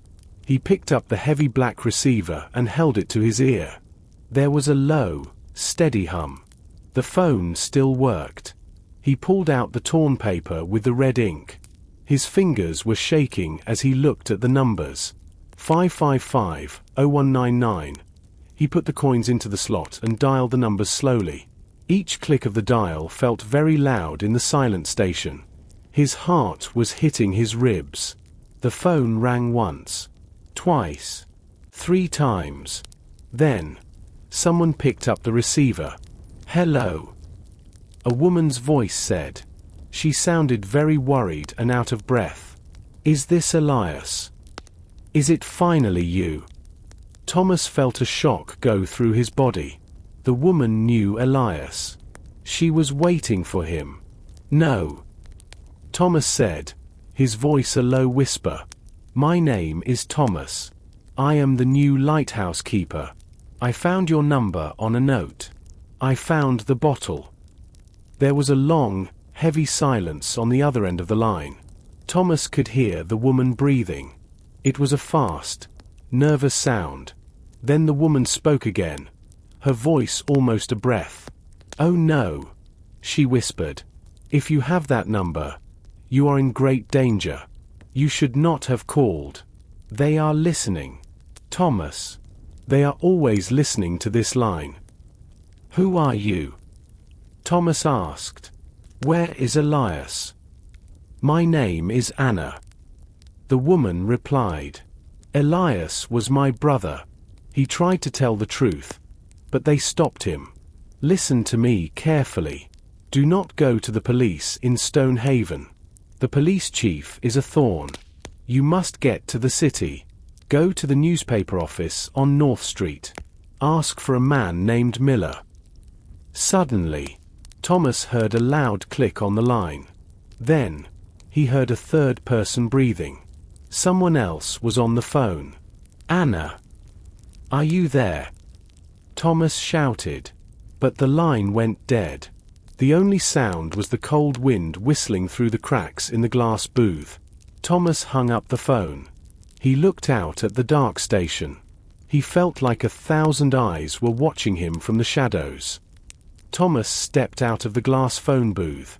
His heart was still racing from the voice on the phone.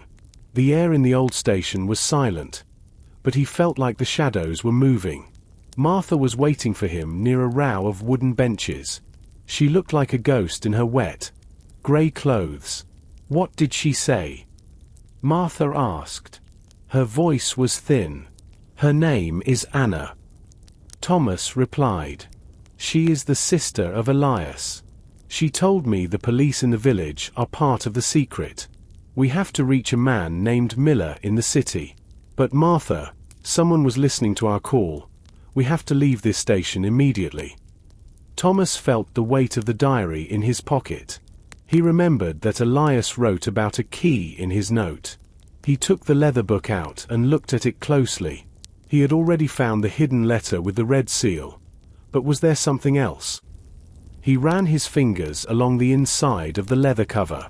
He felt a small, hard lump near the spine of the book. He used his small pocket knife to carefully cut the thread.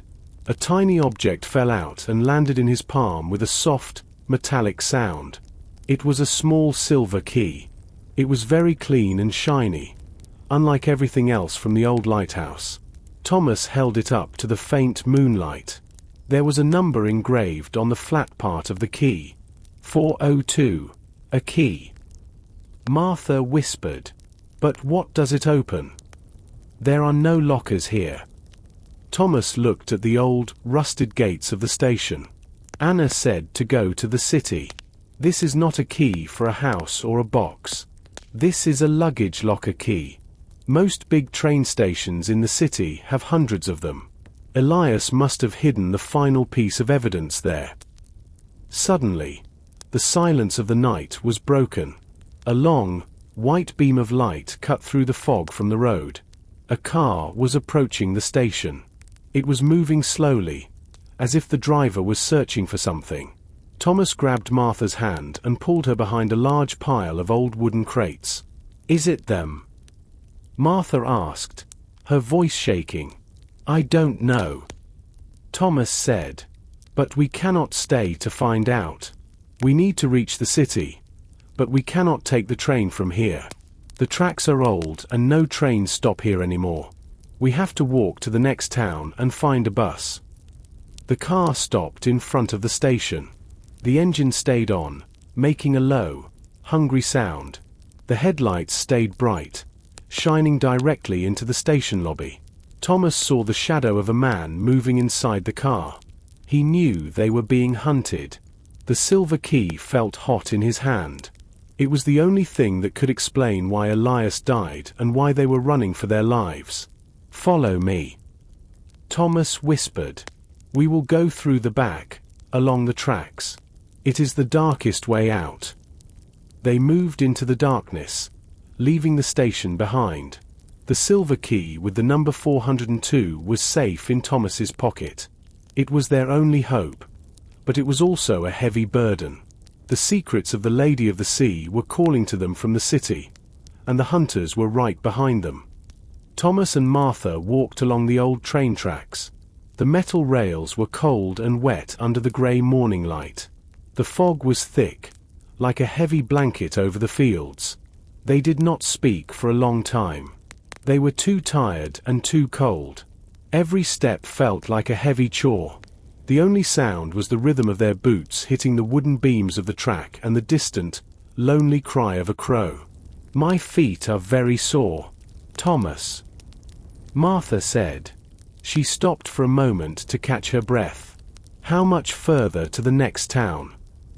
Thomas looked at the horizon. The sky was turning a pale, watery yellow. The map at the station showed a small town called Oak Creek about 5 miles away. "There is a bus station there. We can take a bus to the main city from there." He reached into his pocket and touched the small silver key.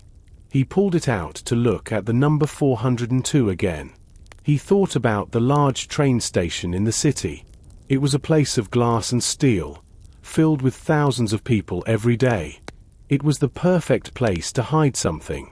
No one would notice a small metal box in a sea of lockers. "The number 402. Thomas said, showing the key to Martha. "I remember the main station in the city. It has a long wall of silver lockers. People use them to keep their bags safe while they shop or wait for their trains. Elias must have traveled there before he disappeared. But how did he get there without anyone seeing him?" Martha asked. "The village is so small. People notice everything." "Elias was a clever man," Thomas replied. "He probably used a small fishing boat and landed at a quiet beach near the city. He knew the man in the grey suit was watching the main roads." They continued to walk. The tracks led them through a deep forest of pine trees. The air here was fresh and smelled of needles and damp earth. After an hour, they reached a place where the tracks crossed a narrow asphalt road. There was a small wooden sign next to the road. It said, "Oak Creek, 2 miles. We are close," Thomas said. He felt a small spark of energy. He looked down the road. It was empty and quiet. There were no black cars and no motorcycles. For the first time in many hours, Thomas felt a tiny bit of hope. He looked at Martha. She looked exhausted, but she gave him a small, brave smile. "We can do this, Thomas," she whispered. "We have the letters, and we have the key. We just need to stay in the shadows a little longer." Thomas nodded. He put the silver key back into his pocket. He knew the most dangerous part of their journey was still ahead. The city was a big place, but the powerful families of the Lady of the Sea had many eyes and many ears there too. He had to be smarter than them. He had to reach locker 402 before the hunters found a way to stop him. They stepped off the tracks and began the walk toward Oak Creek, moving quickly before the sun rose fully into the sky. The town of Oak Creek was very small and very quiet. The morning sun was now fully visible, painting the sky in bright shades of orange and pink. Thomas and Martha walked onto the main street. There were only a few buildings, a small post office, a grocery store, and a tiny cafe. Most of the shops were still closed. A few people were walking their dogs, but nobody looked at them. The bus stop is over there, Martha said. She pointed to a green metal bench next to a tall sign. They walked to the bench and sat down. Thomas felt a deep ache in his legs. He looked at his clothes. They were dirty and stained with mud from the stream. Martha looked just as bad. Her coat was torn, and her hair was messy. They did not look like travelers. They looked like people who had spent a night in the woods. The bus comes at 7 o'clock, Thomas said, checking his old watch. We have 20 minutes. He looked around the empty street. He felt very exposed. On the island, he had walls and rocks to hide behind. Here, there was only the open road. Every time a car drove past, Thomas held his breath. He waited for a black car to stop. He waited for the man in the grey suit to step out. Suddenly, a white van drove slowly down the street. It did not have any windows in the back. It slowed down as it passed the bus stop. Thomas watched the driver. The driver was wearing a dark hat and sunglasses. He did not look at them. But the van stopped at the end of the block. It did not turn. It just sat there with the engine running. Thomas. Martha whispered. That van. It is watching us. I see it. Thomas replied. He tried to keep his voice calm. Do not look at it. Just look at the road for the bus. Thomas reached into his pocket and gripped the silver key. He felt the letters in his other pocket. He had to stay focused. He thought about Anna's voice on the phone. She had warned him that they were listening. If they were listening to the phone, they probably knew about the town of Oak Creek too. At exactly 7 o'clock, a large blue bus appeared at the far end of the street. It moved slowly, stopping at the traffic light. Thomas felt his heart lift. This was their escape. The bus pulled up to the curb with a long, hissing sound. The doors folded open. Thomas and Martha stood up and walked to the door. Thomas paid the driver with the last of his coins. They walked to the very back of the bus and sat down in the corner. There were only 3 other people on the bus, an old man reading a newspaper and 2 women talking quietly. As the bus began to move, Thomas looked out the back window. The white van was moving now too. It turned the corner and followed the bus. It stayed about 50 yards behind, moving at the same speed. They are following us, Thomas said. He felt a cold knot in his stomach. What do we do? Martha asked. She was gripping the seat in front of her. The bus goes all the way to the city center, Thomas said. It is a big station with many people. We will lose them in the crowd.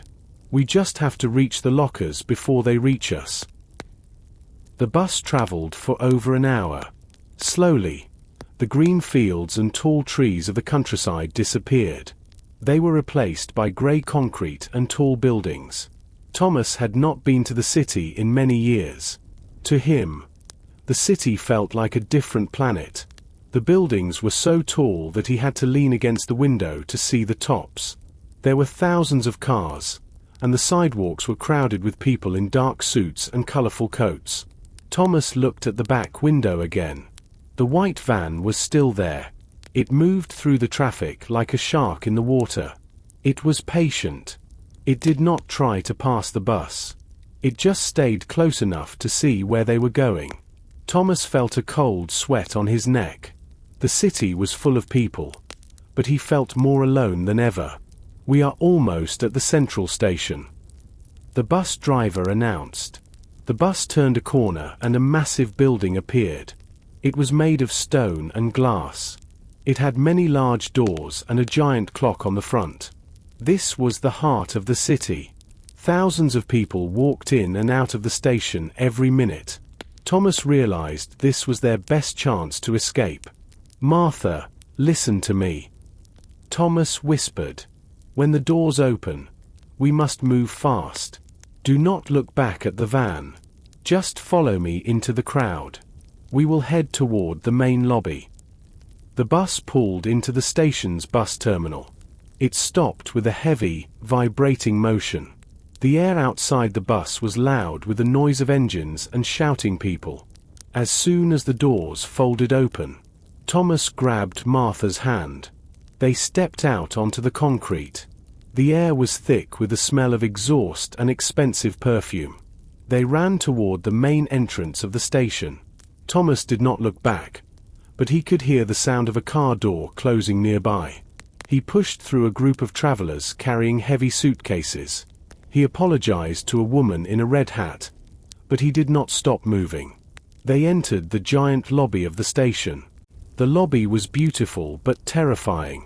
The ceiling was very high, and the floor was made of polished white marble. There were hundreds of people everywhere. Some were running to catch their trains, and others were sitting on wooden benches. The sound of footsteps and voices filled the air like a constant storm. "Where are the lockers?" Martha asked. She was out of breath. Thomas looked at a large map on a silver pillar. "They are on the lower level, near the west exit. We need to find the stairs." They moved toward the center of the hall. Thomas kept his eyes moving. He saw a man in a dark hat watching the crowd from a balcony above. He saw another man near the ticket counter talking into a small radio. The hunters were already inside the station. They were waiting for them. Thomas pulled the silver key from his pocket. The number 402 seemed to shine in the bright station lights. They were so close to the truth, but the maze of the city was just beginning. Thomas and Martha descended the wide stone stairs to the lower level. The atmosphere changed instantly. The grand, echoing marble of the main hall was replaced by low ceilings and the hum of massive ventilation fans. The air felt cooler here, smelling of grease, floor wax, and old metal. This was the belly of the station, a place where people didn't linger. They only stored their burdens and moved on. They followed a series of yellow arrows painted on the floor that pointed towards storage lockers. West Wing. Thomas kept his hand inside his coat pocket, his fingers wrapped tightly around the silver key. He could feel the metal growing warm against his palm. "There they are," Martha whispered, pointing toward a long hallway lined with rows of brushed steel doors. The lockers were stacked 4 high, stretching deep into the shadows of the corridor. It was quieter here. The sound of the trains above was a dull, rhythmic thudding that Thomas felt in his bones. He began to search the numbers. Row 100. Row 200. Row 300. Thomas felt a prickle of sweat on his forehead. They walked past a janitor pushing a yellow bucket, but the man didn't look up. Finally, they reached the end of the hall. 400. Thomas breathed. He scanned the small plastic tags. 401. 402. It was a medium-sized locker at waist height. The silver surface was scratched, and a small piece of old chewing gum was stuck to the corner. It looked completely ordinary, a perfect place for a dead man to hide the truth. Thomas looked at Martha. She nodded, her eyes wide with anticipation and fear. Thomas inserted the silver key. It fit perfectly. He turned it to the right. A sharp click echoed through the quiet hallway. He pulled the door open. Inside was a single, heavy object wrapped in a thick, waterproof oilcloth. It was the size of a large book but felt much heavier. Thomas reached in and pulled it out. As he unwrapped the cloth, a small, black metal box was revealed. It was an old dispatch box, the kind used by ship captains to protect logs and sensitive documents. "Open it," Martha urged.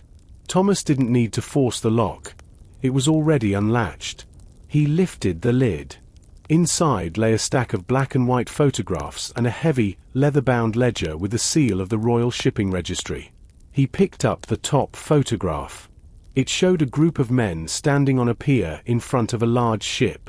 Thomas recognized the Lady of the Sea immediately. But it was the men who mattered. Even in the grainy, old photo, the faces were clear. One man, tall and arrogant, stood in the center. "That's him," Thomas whispered, pointing to the man. "That's the grandfather of the current governor. And look who is standing next to him. The Thorne family patriarch," Martha added, her voice trembling. The photograph showed them shaking hands with Captain Sterling. But more importantly, in the background, workers were loading crates marked with a skull and a series of chemical symbols. This wasn't a ship full of gold or secrets. It was a ship full of illegal poison, weapons that were supposed to have been destroyed. They didn't just sink it to hide a crime. Thomas realized. They sank it because the cargo was a death sentence for everyone on board if it ever leaked. They murdered the crew to protect their political futures. "How very observant of you, Mr. Thorne," a cold, familiar voice said from behind them. Thomas and Martha froze. They turned slowly. Standing at the end of the locker row, silhouetted against the dim light of the hallway, was the man in the grey suit. He wasn't alone. Two other men in dark coats stood behind him, and one of them was holding a silenced pistol pointed directly at Thomas's chest. "I believe you have something that belongs to my employers," the man said, stepping into the light. His grey eyes were as cold as the sea around Black Rock. The man in the grey suit stepped forward, his leather shoes clicking sharply on the concrete floor. The sound echoed in the narrow hallway like the ticking of a countdown. The air in the locker room felt heavy, pressed thin by the presence of the three men. Thomas clutched the black metal box against his chest. It felt like he was holding the weight of 80 years of lies. "You've been very difficult to catch, Mr. Thorne," the man said. His voice was smooth and polite, which made it even more terrifying. A simple lighthouse keeper shouldn't have to carry such heavy secrets. It's bad for the health. "The secrets belong to the world now," Thomas said, his voice steady despite the hammer of his heart. "Elias Vance died so this box would be found. I'm not giving it to you." The man in the grey suit sighed, a sound of genuine disappointment. Elias was a sentimental fool. He thought the truth mattered more than stability. If these photographs are published, families will fall. The economy of this entire region will collapse. We are not just protecting names. We are protecting the way of life for thousands of people. "You're protecting murderers," Martha snapped, her eyes flashing with a sudden, fierce anger. The man with the silenced pistol shifted his weight, his finger tightening on the trigger. The man in the grey suit held up a hand to stop him. "Wait. We are in a public place. Let's not be messy unless we have to be." He turned back to Thomas. "The box. Thomas. Hand it over, and you and the lady can walk out of here. You can go back to your island and forget you ever heard the name. Lady of the Sea." Thomas looked at the man, then at the heavy janitor's cart parked just a few feet away. On the cart sat a large, industrial-sized bottle of floor stripper, a highly slippery, soapy chemical. He looked up at the ceiling. A massive passenger train was rumbling into the station directly above them. The floor began to vibrate, and a low, thunderous roar filled the hallway. "I don't think I will," Thomas said. As the vibration reached its peak, Thomas didn't run. He lunged sideways, kicking the janitor's cart with all his strength. The heavy cart rolled across the polished floor, slamming into the legs of the two men behind the man in the grey suit. The bottle of floor stripper tipped over, spilling a thick, blue liquid across the marble. "Run!" Thomas yelled. He grabbed Martha's hand and they bolted in the opposite direction, toward the service exit. Behind them, he heard a shout and the sound of heavy bodies hitting the floor. The soapy liquid had turned the hallway into a skating rink. One of the men tried to fire, but the vibration of the overhead train and his lack of balance sent the shot high, hitting a metal locker with a loud ping. They burst through a heavy steel door and found themselves in a narrow maintenance tunnel. It was lit by dim red lights and filled with the smell of grease and electricity. "This way," Thomas said, spotting a ladder that led upward. They scrambled up the metal rungs. As Thomas reached the top, he pushed open a heavy grate. They emerged onto the main platform, just as the 8:15 express to the northern districts was beginning to pull away. The platform was a sea of moving bodies, whistles blowing, and steam hissing from the tracks. "Thomas, there." Martha pointed. Across the street, visible through the station's massive glass archway, was a tall, narrow building with a glowing sign. "The City Gazette. North Street." Thomas breathed. "That's it. We have to reach Miller." They didn't look back to see if the grey suit was behind them. They dove into the morning crowd, two shadows carrying a black box, heading toward the only light they had left. The street outside the central station was a chaotic river of yellow taxis and rushing commuters. Thomas and Martha stood on the sidewalk for a heartbeat, the black metal box feeling like a lead weight in Thomas's arms. Across the wide boulevard stood the City Gazette building, a narrow, soot-stained skyscraper that looked like a fortress of glass and old stone. "We have to cross," Thomas said, his voice barely audible over the roar of a passing bus. He scanned the crowd behind them. He didn't see the grey suit yet, but he knew the man's eyes were everywhere. "Stay close. If we get separated, just keep heading for that lobby." They waited for the light to change, then dove into the crosswalk. Halfway across, a black sedan honked its horn aggressively, the dark-tinted windows reflecting the cold morning sun. Thomas felt a jolt of panic. Was that them? He didn't wait to find out. He pulled Martha through the revolving glass doors of the Gazette. Inside, the lobby was quieter, filled with the hum of air conditioning and the security guard's radio. The floor was checkered marble, and the walls were lined with framed front pages of famous news stories from the last century. Thomas approached the high wooden desk in the center. "I need to see Miller," Thomas said, trying to steady his breathing. He looked like a man who had survived a shipwreck, salt-stained, muddy, and wild-eyed. The receptionist, a young man with thick glasses, looked up with an annoyed expression. "Mr. Miller is the senior editor. He doesn't take walk-ins, especially not." He trailed off, looking at Thomas's tattered wool sweater. "Tell him Anna sent us," Thomas whispered, leaning in. "Tell him we have the cargo manifest from the Lady of the Sea." The receptionist's expression changed instantly. The annoyance vanished, replaced by a sharp, sudden alertness. He didn't ask another question. He picked up a silver telephone, spoke a few hushed words, and then pointed toward the elevators. "Floor 12. He's waiting in the hall." As the elevator doors began to close, Thomas saw the revolving doors at the entrance spin. 3 men in dark coats stepped into the lobby. The man in the grey suit was leading them. He looked toward the elevator and made eye contact with Thomas just as the metal doors slid shut. "They're inside," Martha gasped, pressing her back against the elevator wall.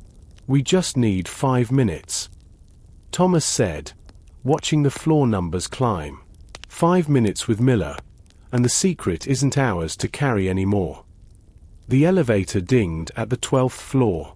When the doors opened, a man was standing there. He was older, with a messy mane of white hair and a vest covered in ink stains. He held a half-eaten sandwich in one hand and a thick folder in the other. This was Miller. "You're the lighthouse keeper?" Miller asked, his voice like gravel. "And you have the box?" "I do," Thomas said, holding it out. Miller looked at the box, then at the elevator lights showing the car below was descending and then coming back up.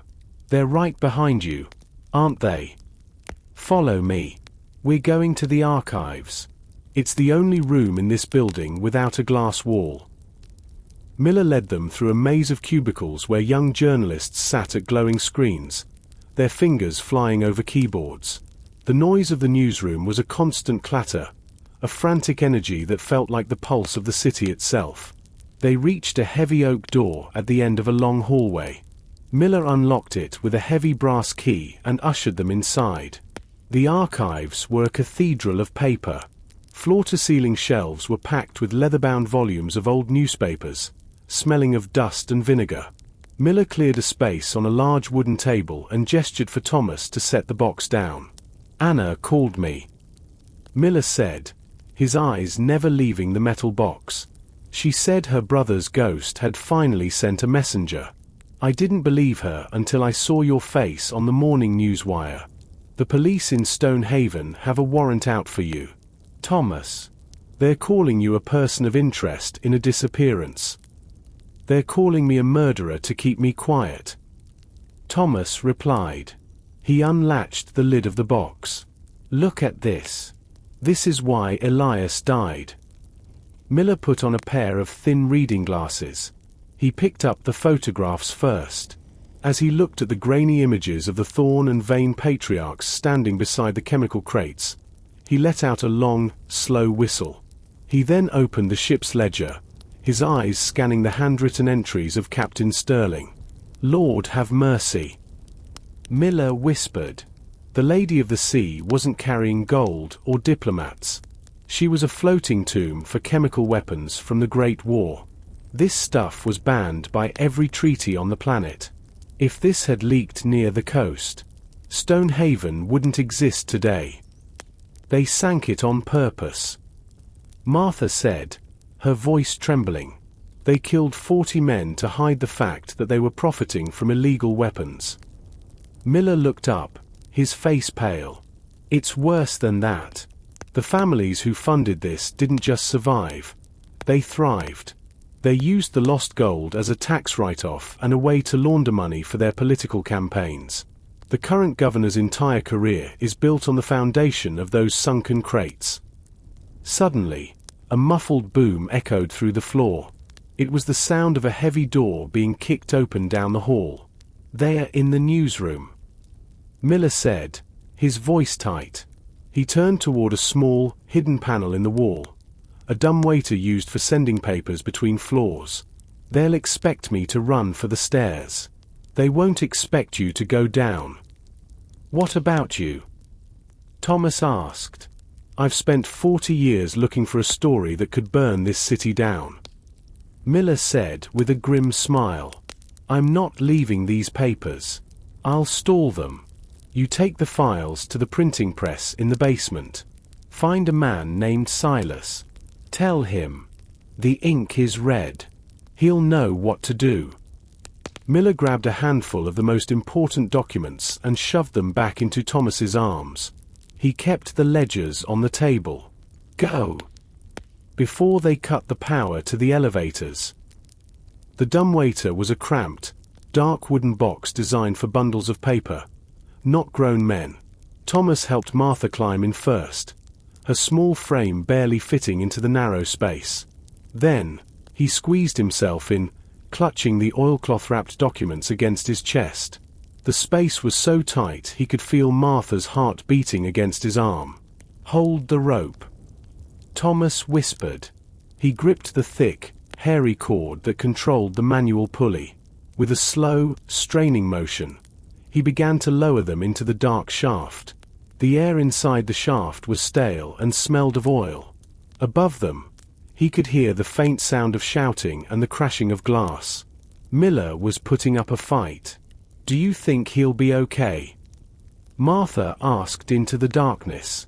Miller is a lion, Thomas said, though he wasn't so sure. He's been waiting for this fight his whole life. They descended past the 10th floor, then the 8th. Through the cracks in the dumbwaiter doors, Thomas could see flashes of different offices, the flickering lights of the copy room, the empty hallways of the legal department. Every floor felt like a world they were leaving behind as they sank deeper into the guts of the building. Suddenly, the dumbwaiter jolted to a stop. Thomas pulled on the rope, but it wouldn't budge. Something had jammed the pulley system above. We're stuck, Martha gasped. Thomas looked through the narrow gap in the door. They were between the 3rd and 2nd floors. He could see the concrete wall of the shaft. He looked up. A flashlight beam cut through the darkness from the top of the shaft. There! In the lift! A voice shouted from far above. The hunters had found the dumbwaiter. Thomas knew they would start cutting the ropes or simply fire down into the box. He looked at the side of the shaft. There was a small maintenance door, used by repairmen to grease the tracks. It was held shut by a simple latch. Martha, I'm going to kick the side panel out, Thomas said.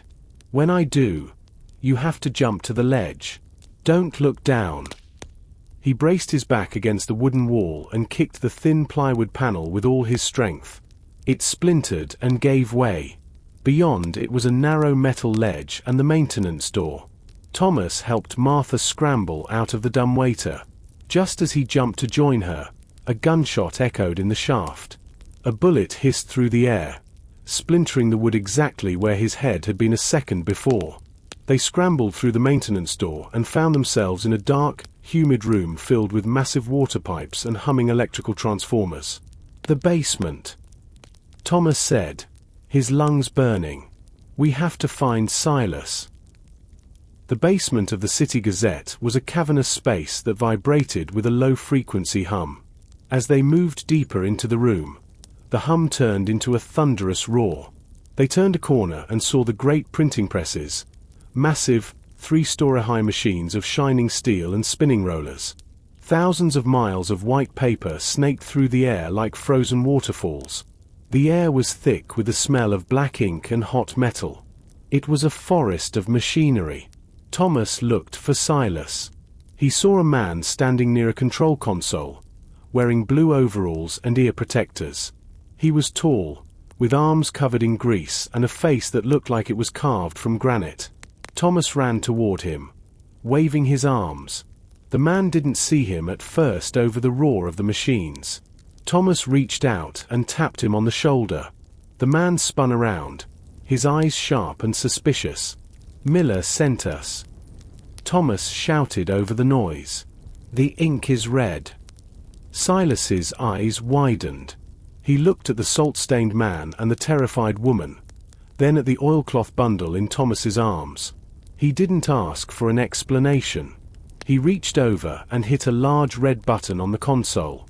The massive roar of the presses began to slow down, the spinning rollers whining as they came to a halt. Miller said this day might come. Silas said, his voice booming even in the sudden silence. He said if anyone ever came with those words, I was to stop the morning edition and change the front page. Can you do it? Martha asked. They're in the building. They're coming down now. I've got a crew of 20 men down here who don't like people in grey suits poking around their machines.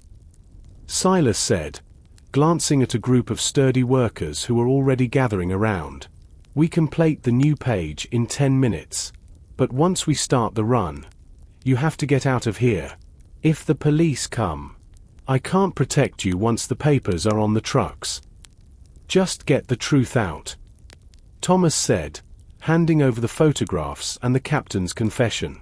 That's all that matters. Silas took the documents and hurried toward a smaller machine that carved the lead plates for the press. Get behind the paper rolls, he commanded. If they come through those doors, they'll have to walk through us first. Thomas and Martha huddled in the shadow of a 5-foot-tall roll of newsprint. They watched as Silas and his team worked with frantic, practiced speed. They were rewriting history in the basement of a city that wanted to keep it buried. The silence of the stopped presses was broken by the sound of the service elevator's heavy doors sliding open at the far end of the room. Thomas peeked around the paper roll. 5 men stepped out. The man in the grey suit was in the lead, but he looked different now. His composure was gone. His tie was loose, and there was a frantic edge to his movements. He was holding a pistol openly. "Stop the machines!" The man in the grey suit screamed. "By order of the governor's office, this building is under lockdown." Silas didn't stop. He was sliding a heavy metal plate onto the primary roller. "I don't take orders from the governor." Silas shouted back, his voice echoing in the vast space. "I take orders from the chief editor. And he said the news doesn't wait for anyone." "You're making a mistake, old man," the grey suit said, leveling his gun at Silas. "That plate contains stolen property. Hand it over, and no one has to die in this grease pit." The other workers began to move, picking up heavy wrenches and metal pipes. They didn't have guns, but they had the home field advantage. They moved into the shadows between the presses, becoming ghosts in the machinery. "Thomas," Martha whispered, "we have to do something. They're going to kill Silas." Thomas looked at the control panel Silas had just left. There was a lever marked steam vent. He remembered the lighthouse, the way he used the foghorn to signal through the dark. He looked at the massive pipes overhead that fed the drying system of the presses. "Stay here," Thomas told Martha. He crawled through the forest of steel, moving toward the console. The man in the grey suit was walking toward Silas, his eyes fixed on the printing plate. He didn't see Thomas. Thomas reached the lever. He looked at Silas, who gave a tiny, imperceptible nod. Thomas pulled the lever. With a deafening hiss, a cloud of superheated white steam erupted from the overhead vents. It filled the room in seconds, turning the basement into a white void. It was like being back in the thickest fog of Black Rock Island. Shouts of confusion rang out. Thomas heard the man in the grey suit coughing and firing his weapon blindly into the mist. The bullets hit the steel frames of the presses, sparks flying in the white dark. "Now, Silas!" Thomas yelled. The roar of the presses started up again. It was a different sound this time. The sound of the truth being stamped onto paper tens of thousands of times. The machines were moving, and the men in the grey suits were lost in the fog. The basement was a white void of hissing steam. Thomas could barely see his own hands, but he knew the layout of the presses from the brief moments before the valves opened. The sound was a discordant symphony, the rhythmic movement of the giant rollers, the high-pitched scream of escaping pressure, and the desperate, muffled shouts of the men in grey. "Martha!" "Hand!" Thomas hissed. He felt a small, cold hand grip his sleeve. Together, they crouched low, where the air was slightly clearer. They moved like ghosts through the forest of iron. To their left, the massive paper rolls spun with terrifying speed, thousands of copies of the truth being born in the dark. Thomas could hear the man in the grey suit coughing, a wet, hacking sound that grew more distant as they moved toward the rear loading docks. Suddenly, a shape loomed in the mist. Thomas raised his fists, but a familiar, gravelly voice stopped him. "Quiet, lad. It's Silas." The foreman appeared, his face streaked with grease and sweat. He was carrying 2 heavy canvas coats. "The steam won't hold them forever. My boys are blocking the elevators, but they'll find the stairs soon. Put these on. You need to look like delivery drivers." Thomas and Martha threw the coats over their salt-stained clothes. They smelled of diesel and ink, the perfume of the Gazette. "There's a truck at Bay 4. Silas whispered, pointing toward a heavy steel door. "The driver is a man named Benny. He's been with Miller since the beginning. He's taking a load of the early edition to the north end. Get in the back and don't come out until you're past the river bridge." "What about Miller?"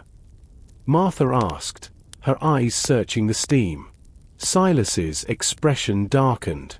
"The building is crawling with security now. Miller did what he had to do. He told me to tell you. The light is still burning. Now go." They ran for the door. As it opened, the cool morning air hit them, a sharp contrast to the humid heat of the press room. The loading dock was a flurry of activity. Men were tossing bundles of tied newspapers into the backs of idling trucks. The headlines were visible even from a distance, bold and black. "The Toxic Truth. Lady of the Sea revealed." They found Benny's truck, a battered blue vehicle with rust around the wheel wells. A short, wiry man with a flat cap was waiting. He didn't say a word. He simply jerked his thumb toward the back. Thomas and Martha scrambled over stacks of fresh, warm paper and huddled in the dark corner just as the heavy rolling door slammed shut. The truck jolted forward. For the first time in days, Thomas sat in the dark and felt the weight of the mystery lifting. But as the truck rumbled over the city cobblestones, he realized the war had only moved from the shadows to the light. The city was waking up to a revolution. From the back of the truck, Thomas could hear the muffled sounds of the morning, the honking of horns, the clatter of the elevated train, and increasingly, the shouting of newsboys. Benny stopped at a corner, and the sound of a bundle hitting the pavement echoed into the cargo hold. "Extra! Extra! Governor linked to sunken poison. Read all about it."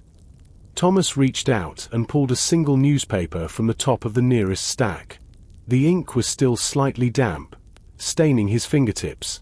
He stared at the front page. There it was, the photograph of the crates with the chemical symbols, the ledger entries from Captain Sterling, and a scathing editorial by Miller that named the Thorn, Vane, and Sterling families as the architects of a mass murder. "They did it," Martha whispered, leaning over his shoulder. "The whole city knows now." "Knowing isn't the same as winning," Thomas cautioned. "The Thorns won't go quietly. They own the judges, the police, and the TV stations. They'll call this fake. They'll say the Gazette is trying to start a panic." The truck swerved suddenly. Thomas heard the screech of tires and Benny's muffled curse from the cabin. The truck came to a violent halt, throwing them against the wall of paper. "Police! Step out of the vehicle!" A voice boomed from outside. Thomas froze. He looked at the small slat of light near the roof of the truck. He could see blue and red lights flashing against the brick walls of the alleyway. They were being searched. The governor had moved faster than they anticipated, setting up roadblocks to stop the distribution of the paper. "Benny's in trouble," Martha said, her voice trembling. They heard the sound of the driver's side door opening, then a scuffle. A heavy thud followed, then silence. Footsteps approached the rear of the truck. The handle of the rolling door began to turn. Thomas looked around frantically. He saw a heavy metal rod used for securing the cargo. He gripped it, his knuckles white. If they were going down, they wouldn't go without a fight. The door slid up 6 inches, letting in a sliver of blinding daylight. "Wait!" A different voice shouted. "Let it go. We have word there at the train station. All units to Central." The door slammed back down. The engine of a car roared away. After a few minutes of agonizing silence, the truck door opened again. Benny's face appeared, bloody and bruised. But he was grinning. "They're chasing ghosts." Benny wheezed, wiping blood from his lip. "The boys at the Gazette leaked a fake tip that you were heading for the docks. We need to move. I'm taking you to Anna. She's the only one who can get you out of the city now." Benny drove with a frantic, zigzagging path through the narrow back streets of the old district. The tall, leaning tenements blocked out the sun, creating a permanent twilight. Finally, he pulled into a dilapidated garage behind a boarded-up bakery.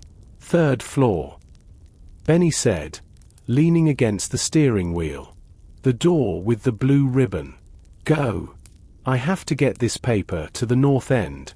If people don't see the evidence with their own eyes, the governor will have the whole thing erased by noon." Thomas and Martha climbed the creaking wooden stairs of the tenement. The air smelled of boiled cabbage and old dust. When they reached the third floor, they found the door. A small, faded blue ribbon was tied to the handle. Thomas knocked. 3 short, 2 long. The code Miller had mentioned. The door opened just a crack. A single, sharp blue eye peered out. Then, the chain rattled, and the door swung wide. A woman stood there. She was older than Thomas expected, her hair a silver manet, but she had the same high cheekbones and steady gaze he had seen in the old photographs of Elias. This was Anna Vance. The room was filled with maps, radios, and stacks of old files. It looked like a command center for a forgotten war. "You look like my brother," Anna said, her voice a soft rasp. She didn't offer a handshake. She simply stepped back to let them in. He always had that look in his eyes, like the world was a puzzle he hadn't finished yet. "We have the ledger, Anna," Thomas said, setting the oilcloth bundle on a table covered in coffee stains. "And the key 402 led us to the photos." Anna walked to the table and touched the ledger with a reverent, trembling hand. Elias spent 10 years looking for this. He knew the lighthouse sat on the evidence, but he couldn't prove it until he found the original builder's secret plans. They killed him for it. Thomas. They pushed him off the gallery of the light and called it an accident. "We saw the men," Martha said. "The man in the grey suit, he's still out there." "That's Julian Vane," Anna said, her eyes darkening. "The grandson of the man who signed for the chemicals. He's the fixer for the 3 families. He won't stop until he has that ledger in a furnace." She turned to a large map of the city. "The governor has declared a public safety emergency. They're shutting down the bridges and the tunnels. They say the Gazette is spreading biohazard lies to cause a riot. They're going to arrest everyone involved before the sun sets. Then we have to get the ledger to the High Court," Thomas said. "The High Court is across the river," Anna replied. "And every bridge is a trap." But Elias didn't just study lighthouses. He studied the city's history. He found something the Thorns forgot. Anna moved to a corner of the room and pulled back a heavy rug, revealing a trapdoor. The city was built on the ruins of the old canal system. Before the subways, there were tunnels used for transporting coal and ice. Most are flooded now, but there is one that runs directly from this district, under the river, to the basement of the old courthouse. "A tunnel." Martha looked skeptical. "After the storm, won't it be underwater?" "It's deep," Anna admitted. "And it's dangerous. But it's the only path Julian Vane doesn't control. He thinks like a man of the surface. He looks at roads and sky. He forgets what's beneath his feet." She handed Thomas a heavy, waterproof flashlight and a small brass compass. "I can't go with you. I have to stay here and coordinate with the remaining reporters. If the Gazette is raided, I'm the only one who can broadcast the evidence to the national wire." "Anna, thank you," Thomas said. He felt a strange kinship with this woman. They were both keepers of a light that others wanted to extinguish. "Don't thank me yet," Anna said, her face grave. "If you get caught in those tunnels, no one will hear you scream. And remember, the tide is rising. You have 3 hours before the lower levels become impassable." They descended the ladder into the darkness. The air was thick and cold, tasting of salt and ancient stone. Thomas led the way, the beam of the flashlight cutting through a heavy mist. They were walking on a narrow stone ledge, with a black, sluggish river of water flowing beside them. As they moved deeper into the tunnel, the sounds of the city above faded into a low, rhythmic thrum. It felt like they were back in the lighthouse, trapped in the stone, with the sea waiting just outside. "Thomas," Martha whispered, her voice echoing off the curved walls. "Do you hear that?" Thomas stopped. He turned off the flashlight. In the absolute darkness, he heard a sound that made his blood run cold. It wasn't the water. It was the rhythmic metal against stone. Someone was behind them, and they were using a crowbar to feel their way through the dark. "Julian." Thomas breathed. The man in the grey suit hadn't been fooled by the train station tip. He had known Anna was the key, and he had followed them to the tenement. Now, he was in the dark with them, and he was coming for the truth. The darkness of the tunnel was a living thing, pressing against their skin. Thomas gripped the flashlight but didn't turn it on. He knew Julian Vane would see the beam. They had to move by touch, their fingers skimming the cold, slimy bricks of the wall. "We have to move faster," Thomas whispered into Martha's ear. They began to jog, their boots splashing in the shallow puddles. Behind them, the sound grew louder, followed by a sudden, brilliant flash of light. A powerful searchlight cut through the tunnel, illuminating the mist like a solid wall. "I know you're there, Thomas." Julian's voice echoed, distorted by the tunnel's acoustics. He sounded calm, almost bored. "There's no exit behind me, and the door to the courthouse is locked from the other side. You're walking into a dead end." "Don't listen to him," Thomas muttered. They reached a junction where 3 tunnels met. Thomas looked at the brass compass Anna had given him. The needle spun wildly, affected by the massive electrical cables running overhead. "Which way?" Martha hissed. Thomas looked at the floor. He saw a small, carved symbol in the stone, a tiny seagull, identical to the one in the lighthouse cellar.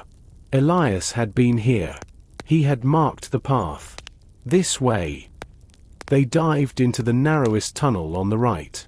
It sloped downward, the water rising to their knees. The smell of the river was overwhelming now, rotten and metallic. Thomas could feel the pressure of the tide pushing against the walls. Suddenly, the tunnel opened into a vast underground chamber. It was an old pumping station, filled with rusted iron wheels and massive pipes that looked like the ribs of a whale. At the far end, a stone staircase led upward to a heavy iron door. "That's it. The courthouse," Martha cried. They ran for the stairs, but a shot rang out, the bullet sparking off a rusted pipe inches from Thomas's head. Julian Vane stood at the entrance of the chamber, his grey suit now stained with tunnel mud, but his pistol was steady. "End of the line," Julian said. He stepped forward into the dim light of his own searchlight. "Give me the ledger, Thomas. The governor is on the television right now. He's telling the public that the Gazette was part of a foreign plot to destabilize the city. He's already signed the order to destroy the evidence as a matter of national security. Even if you get that book to a judge, it won't matter. The law is whatever we say it is." Thomas looked at the ledger in his hand, then at the massive pressure valves of the pumping station. He saw a lever marked Main Tidal Gate. "Emergency release." "You're wrong, Julian," Thomas said. "The law might be yours, but the sea doesn't care about the governor." Thomas lunged for the lever. Thomas lunged for the rusted iron lever. His fingers, slick with sweat and grime, gripped the cold metal. With a grunt of effort that tore from his throat, he threw his entire weight downward. The mechanism groaned, a sound of ancient gears protesting decades of stillness. And then, the gate released. For a heartbeat, there was only a low, rhythmic thudding. Then, the sound changed to a roar. Behind Julian Vane, the tunnel entrance exploded in a wall of white water. The river, swollen by the storm and pushed by the incoming tide, surged into the pumping station. "You fool!" Julian screamed, his voice barely audible over the sudden thunder of the flood. He raised his pistol, but the first wave of water hit the floor of the chamber, knocking him off his feet. The searchlight he carried spun through the air, casting wild, dizzying arcs of light across the ceiling before plunging into the rising dark. "Thomas!" "The stairs!" Martha's voice was a clarion call through the chaos. They scrambled up the stone steps just as the water swirled around their ankles. Thomas looked back. In the flickering, dying light of Julian's dropped flashlight, he saw the man in the grey suit struggling against the current. Julian was a strong swimmer, but the force of the river was indifferent to his pedigree. He was swept toward the massive intake pipes, his hands clawing at the slick stone. Thomas and Martha reached the top of the stairs and slammed the heavy iron door shut. Thomas threw the deadbolt just as a massive surge of water hit the other side with the force of a battering ram. The door shuddered, but it held. They were in a narrow, windowless corridor lit by humming fluorescent tubes. The air was sterile, smelling of floor wax and old paper. This was the basement of the High Court. Thomas leaned against the wall, his lungs burning, the oilcloth-wrapped ledger still clutched to his chest. Is he dead?" Martha whispered, her eyes wide with horror. "The water is rising fast." Thomas said, his voice grim. "If he didn't find a ladder, he's gone. But we can't wait. The governor is still on the air, and we're in the heart of his territory." He looked down the hallway. At the far end, 2 security guards were staring at them, their hands hovering over their holsters. They weren't wearing the grey suits of the Vane family. They were in the official uniforms of the court. "Who are you?" one guard shouted. "How did you get in here?" Thomas stepped forward into the light, raising the ledger like a shield. "My name is Thomas Thorne. I'm the keeper of the Black Rock Light. I have evidence of a mass murder committed by the men who pay your salaries. Take us to the Chief Justice, or get out of our way." The guards didn't move. They looked at each other, then at the bedraggled, mud-covered pair standing before them. Thomas looked like a man who had crawled out of a grave, and Martha was shivering so hard her teeth were audible. But it was the ledger, the heavy, leather-bound book with the Royal Shipping Registry seal, that made the guards hesitate. "The Chief Justice is in a closed session with the governor," the older guard said, his voice less certain now. "The whole building is under a security lockdown. No one goes up." "Then the governor is exactly where I need him to be," Thomas said. He felt a cold, hard clarity settling over him. "Look at me. Do I look like a foreign agent? I'm a lighthouse keeper. My brother was Elias Vance. We've spent 80 years dying for what's in this book. Are you going to be the ones who help them bury it again?" The younger guard looked at the monitors on the wall. Outside the courthouse, a massive crowd had gathered. They were holding up copies of the City Gazette, the headlines screaming in the morning sun. The people weren't leaving. They were chanting a name, not the governor's, but Elias. "The streets are turning into a riot." The younger guard whispered, "If the people find out we're holding back the truth, they'll tear this building down." The older guard sighed and stepped aside. "Elevator 3. It goes directly to the judicial chambers. But be warned, the governor's private security is stationed at the door. We can't help you once you leave this floor." Thomas and Martha ran for the elevator. As the doors closed, Thomas looked at his reflection in the polished metal. He was unrecognizable. The salt, the mud, and the blood had masked the man he used to be. He was no longer just a keeper of a light. He was the light itself. The elevator climbed silently. When the doors opened on the 5th floor, the air was thick with tension. A line of men in dark suits stood in front of the ornate mahogany doors of the Chief Justice's office. In the center stood a man Thomas recognized from the photographs. Governor William Thorne. He was older, his hair silver and his suit perfect, but the eyes were the same as the man on the pier 80 years ago. "Thomas," the governor said, his voice a practiced, velvet baritone. "I was told you might try something so dramatic. My grandson always said you were the stubborn one of the family." "Where's Julian?" Thomas asked, stepping out into the hall. The governor's face didn't flinch. "Julian is a soldier. He knows the risks. Now, give me the book. Thomas, we can end this here. I'll ensure Martha is taken care of, and you can retire to the mainland in peace. Don't throw your life away for a ghost." Thomas gripped the ledger tighter. He could feel the eyes of the security men on him, their hands twitching near their jackets. Martha stepped closer to him, her presence a silent, steadying force. "You call Elias a ghost?" Thomas's voice echoed in the grand hallway. He was a man who believed in something you can't understand. He believed that even the deepest ocean can't hide a crime forever. You didn't just kill the crew of the Lady of the Sea. You killed the truth for 3 generations. The governor stepped forward, a thin, predatory smile on his lips. "The truth is a luxury, Thomas. Stability is what people actually want. They want their lights to stay on, their streets to be safe, and their leaders to be strong. That ship was a mistake made in a different time. Revealing it now does nothing but destroy the foundation of this city. Then let the foundation burn." Martha shouted, "If it's built on poison and murder, it deserves to fall." The governor's smile vanished. He nodded to the man on his right. The guard drew his weapon, but before he could level it, the heavy mahogany doors behind the governor swung open. Chief Justice Margaret Sterling stood there. She was a woman of 70, with a face like iron and eyes that had seen every shade of human darkness. She looked at the governor, then at Thomas, then at the mud-stained ledger. "William," she said, her voice a low, dangerous rumble.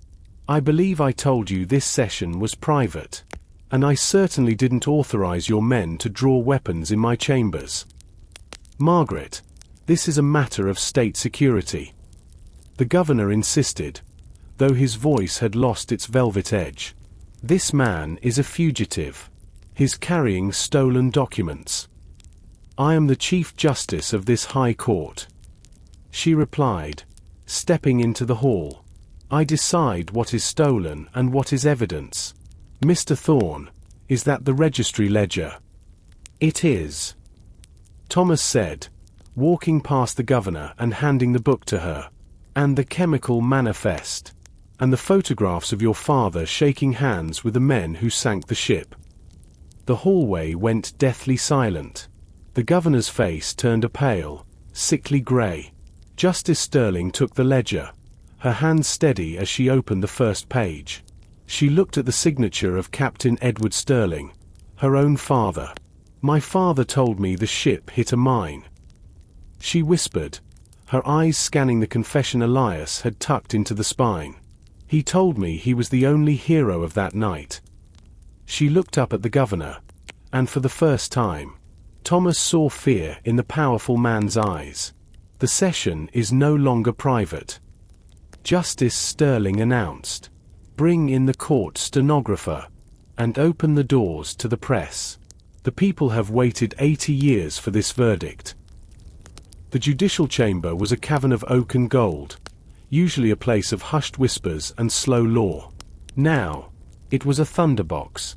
Reporters from the Gazette, tipped off by Anna, had flooded the gallery. The cameras were rolling, the red lights of the broadcast units glowing like embers in the dim light. Thomas and Martha sat at the witness table.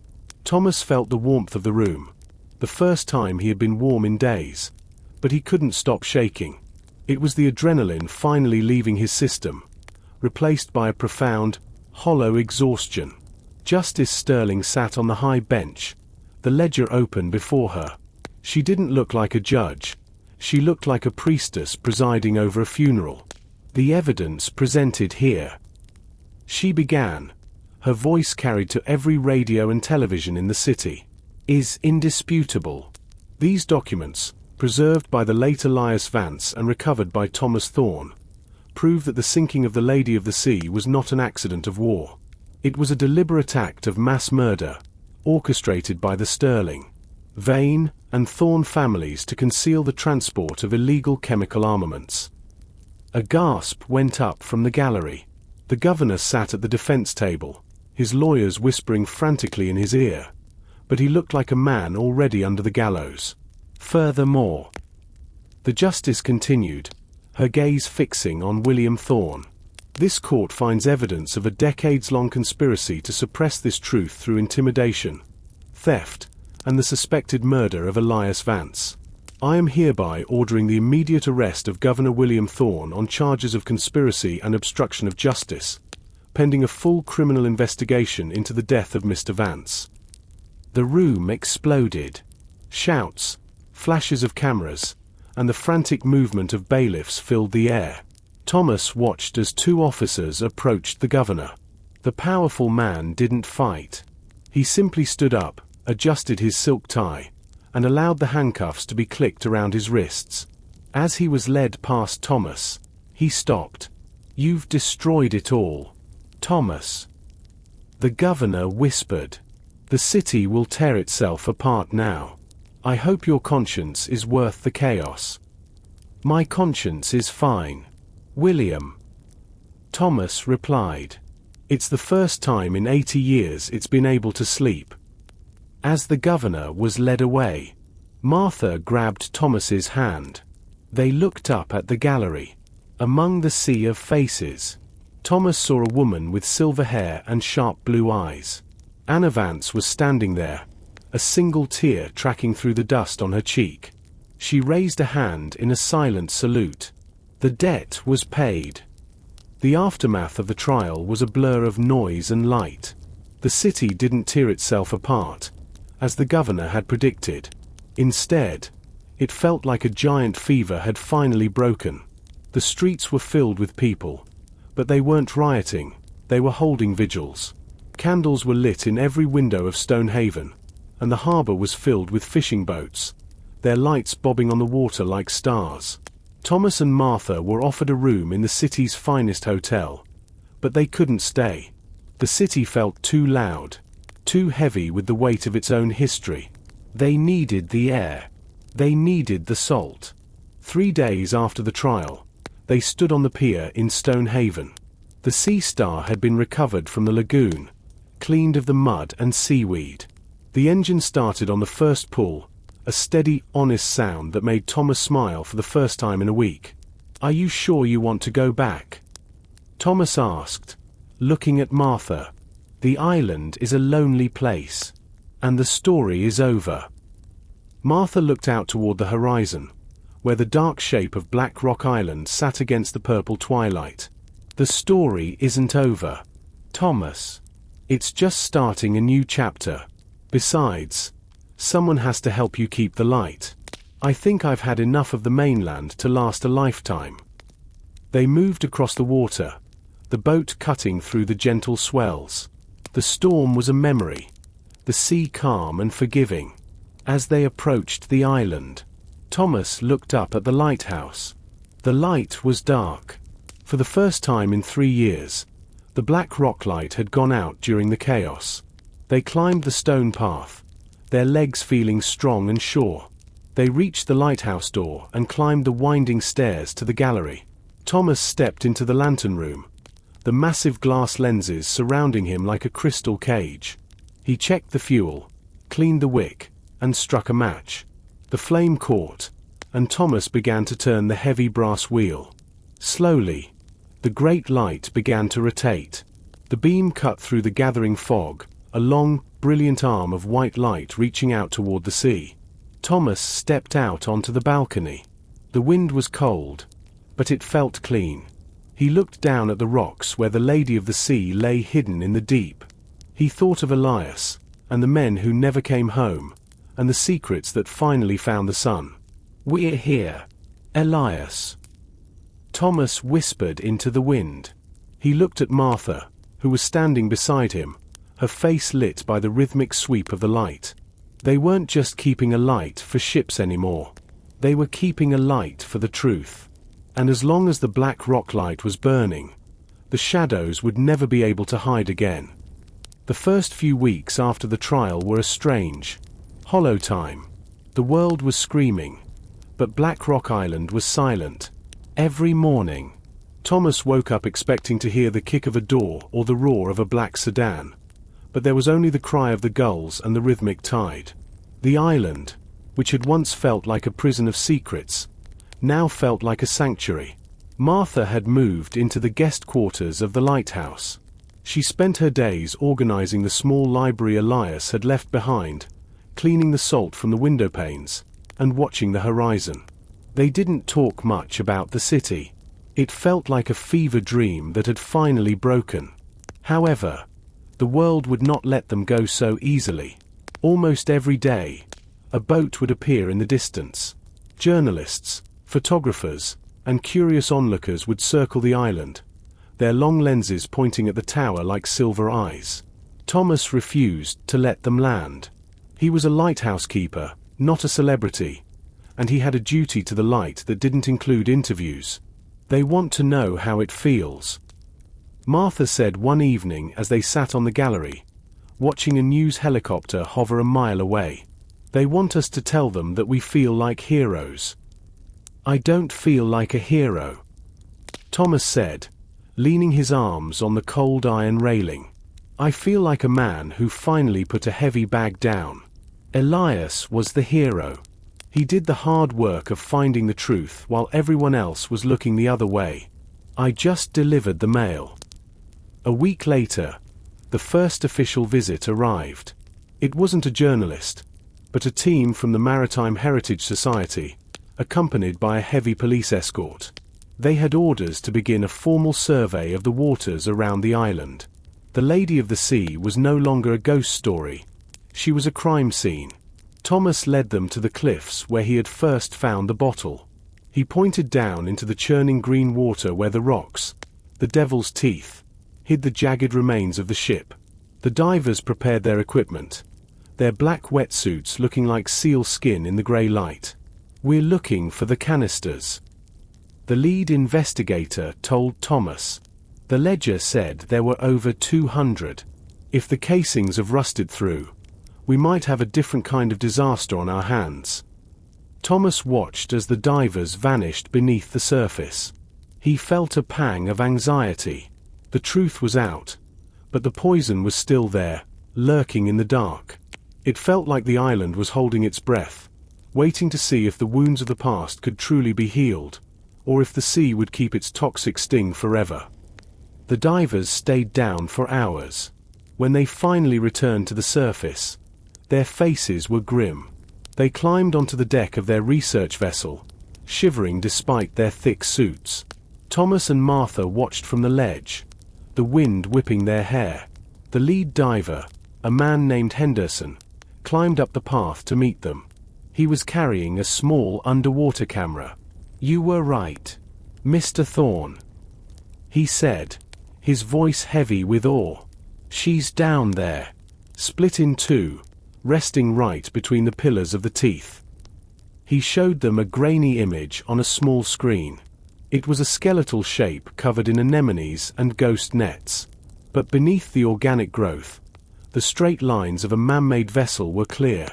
And inside the hold, stacked like cordwood, were the rows of metal cylinders. "The good news is the silt," Henderson explained. "The way the ship settled, a layer of fine mud has buried the cargo. It's created a natural seal. The canisters are intact. They are stable, as long as no one tries to move them without the proper equipment." "And the crew?" Martha asked softly. Henderson looked away, toward the sea. "We found the remains of the bridge. They didn't even have time to reach the lifeboats. It was a fast sinking. They never stood a chance." That night, a small ceremony was held on the deck of the research ship. Thomas and Martha were invited aboard. A priest from Stonehaven said a few words, and they dropped 40 white roses into the water, one for every man who had been lost to the Thorne family's greed. As the roses bobbed on the waves, Thomas felt a sense of closure. The Lady of the Sea was finally being treated with the respect she deserved. She was no longer a secret to be buried. She was a grave to be honored. But as the research ship turned to head back to the mainland, Thomas saw a flickering light on the far side of the island, near the hidden tunnel entrance. It was a brief, sharp flash, like the sun hitting glass. "Did you see that?" he asked Martha. "See what?" Thomas scanned the rocks, but the light was gone. He told himself it was just a reflection or a stray bird. But a cold knot of dread began to form in his stomach. The governor was in jail, and the families were ruined. But one man was still missing. Julian Vane had never been found in the flooded pumping station. The police assumed the tide had taken him out to sea, but they had never recovered a body. Thomas looked at the dark maw of the tunnel and realized that the island might still have one last ghost to exorcise. Thomas didn't tell Martha about the light. He didn't want to break the peace they had worked so hard to find. But that night, he didn't sleep. He sat in the lantern room, his shotgun resting across his knees, watching the stairs. The lighthouse was a fortress of light, but the shadows at its base were deep and hungry. At 3 in the morning, the sound came. It wasn't the wind or the waves. It was the slow, rhythmic movement of a boot on stone. Thomas stood up and moved to the gallery. He didn't turn on his flashlight. He let his eyes adjust to the darkness. Below, near the cellar entrance, a figure was moving. It was a man, hunched and limping, his clothes tattered rags. He moved with a desperate, frantic energy, his hands clawing at the stones of the lighthouse base. "Julian," Thomas whispered. The figure stopped. He looked up, and for a second, the sweeping beam of the lighthouse hit his face. Julian Vane looked like a demon. His skin was pale and covered in salt sores, his eyes sunken and wild. He had survived the flood by clinging to the overhead pipes, and he had spent the last week hiding in the sea caves, eating raw shellfish and drinking rainwater. "Thomas." Julian's voice was a dry rattle. He held up a small, rusted object. It was a lighter. I told you the truth is a luxury. If I can't have the world my father built, then no one can have yours." Julian moved toward the cellar door. Thomas realized with a jolt of horror that Julian wasn't there for the ledger. He was there for the fuel. The lighthouse basement held hundreds of gallons of oil for the backup generators. "Julian, stop!" Thomas shouted, leveling the shotgun. "It's over. The police are coming at dawn. It's only over when the light goes out." Julian screamed. He threw the lighter toward the open cellar vent. Thomas fired, the blast of the shotgun echoing like a cannon in the night. The lighter exploded in midair, a small spark of fire that fell harmlessly onto the wet grass. Julian lunged for the door, but his injured leg gave way. He fell hard against the stone steps. Thomas ran down the stairs, his heart hammering. He reached the bottom just as Julian was trying to crawl away toward the cliffs. Julian looked at him, his expression a mix of hatred and pure, exhausting defeat. "Why?" Thomas asked, standing over him. "Why give your life for a lie that's already dead?" "Because it's the only thing I have," Julian whispered. He looked out at the sea, at the place where the Lady of the Sea rested. He gave a strange, jagged laugh, and then his eyes rolled back. He didn't die, but the fire in him had gone out. When the police arrived 2 hours later, they took him away in chains, a broken shadow of the man in the grey suit. The last Thorne loyalist had finally been brought into the light. A month later, a small boat arrived at the island. It wasn't a research vessel or a police boat. It was a simple fishing dory, and sitting in the back was Anna Vance. She was dressed in black, her silver hair tied back in a neat bun. Thomas met her at the pier and helped her onto the rocks. "I brought something for the lighthouse," she said. handing him a small wooden box. They walked up to the cabin. Martha had prepared tea and fresh bread. They sat at the same table where Thomas had first decoded the messages in the bottles. Anna opened the box. Inside was a bronze plaque with a simple inscription. In memory of Elias Vance, the man who kept the light when the world was dark. The Heritage Society wants to put it on the tower. Anna said, "They're making the island a protected site. No more secrets. No more shadows." Elias would have liked that. Thomas said. He felt a lump in his throat. "There's one more thing," Anna said. She reached into her bag and pulled out a small, tattered envelope. "I found this in my brother's old desk in the city. It was hidden behind a drawer. It's addressed to the keeper who follows." Thomas took the envelope with trembling hands. He opened it and pulled out a single sheet of paper. The handwriting was neat. The same hand that had written the diary. "To the one who finds this," it read. "If you are reading these words, it means the sea has given up its dead and the truth has found its way home. I knew the risks of what I was doing, but I also knew the cost of silence. A lighthouse is not just a building. It is a promise. It is a promise that no matter how dark the night, there is a way back to the shore. Do not be afraid of the shadows, for they are only proof that the light is nearby. Keep the flame, my friend. The world is watching." Thomas looked out the window at the tall, white tower of the lighthouse. He felt the weight of Elias's words, not as a burden, but as a blessing. He realized that his life hadn't been an accident. He hadn't just stumbled into a mystery. He had been chosen to finish a journey that a brave man had started. He knew. Martha said, reading over his shoulder. He knew someone would come. "Yes," Thomas said, a quiet peace settling over him.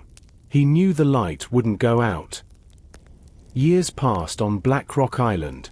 The Lady of the Sea was eventually salvaged in a massive, international operation. The poison was removed, the crates destroyed, and the ship's bell was placed in a museum in Stonehaven. The names of the Thorn and Vane families faded from the headlines, replaced by stories of reform and healing. Thomas and Martha stayed. They were no longer the fugitive lighthouse keepers. They were the guardians of the rock. They married in a small ceremony on the Gallery of the Light, with only Anna Vance and Silas the foreman as witnesses. Thomas grew older, his hair turning the color of the sea foam, but his eyes stayed sharp. Every evening, he climbed the 120 steps to the lantern room. He performed the same rituals Elias had performed, cleaning the glass, checking the gears, striking the match. One evening, Thomas stood on the gallery, watching the sun sink into the Atlantic.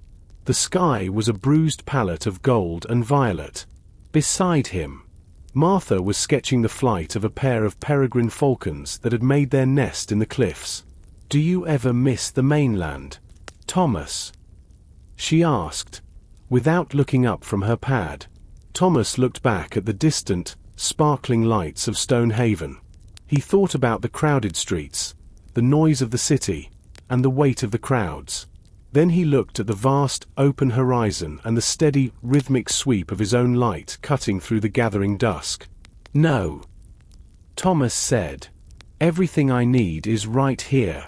The truth is out, the ghosts are at peace, and the light is burning." He looked down at the rocks. He could still see the place where he had found the first bottle. He realized that the sea had stopped sending him messages. It didn't need to anymore. The conversation between the land and the water was finally honest. As the first stars appeared, Thomas stepped back inside the lantern room. He placed his hand on the rotating brass frame of the lens, feeling the steady vibration of the machinery. It felt like a heartbeat. The black rock light swept across the waves, a brilliant, unwavering beam that traveled for 20 miles in every direction. It was a warning to the ships, a guide to the lost, and a reminder to the world that the darkness could never truly win as long as one person was willing to stand in the wind and hold the flame. Thomas took a deep breath of the salt air and smiled. The watch continued, and for the first time in 80 years, the island was truly at rest.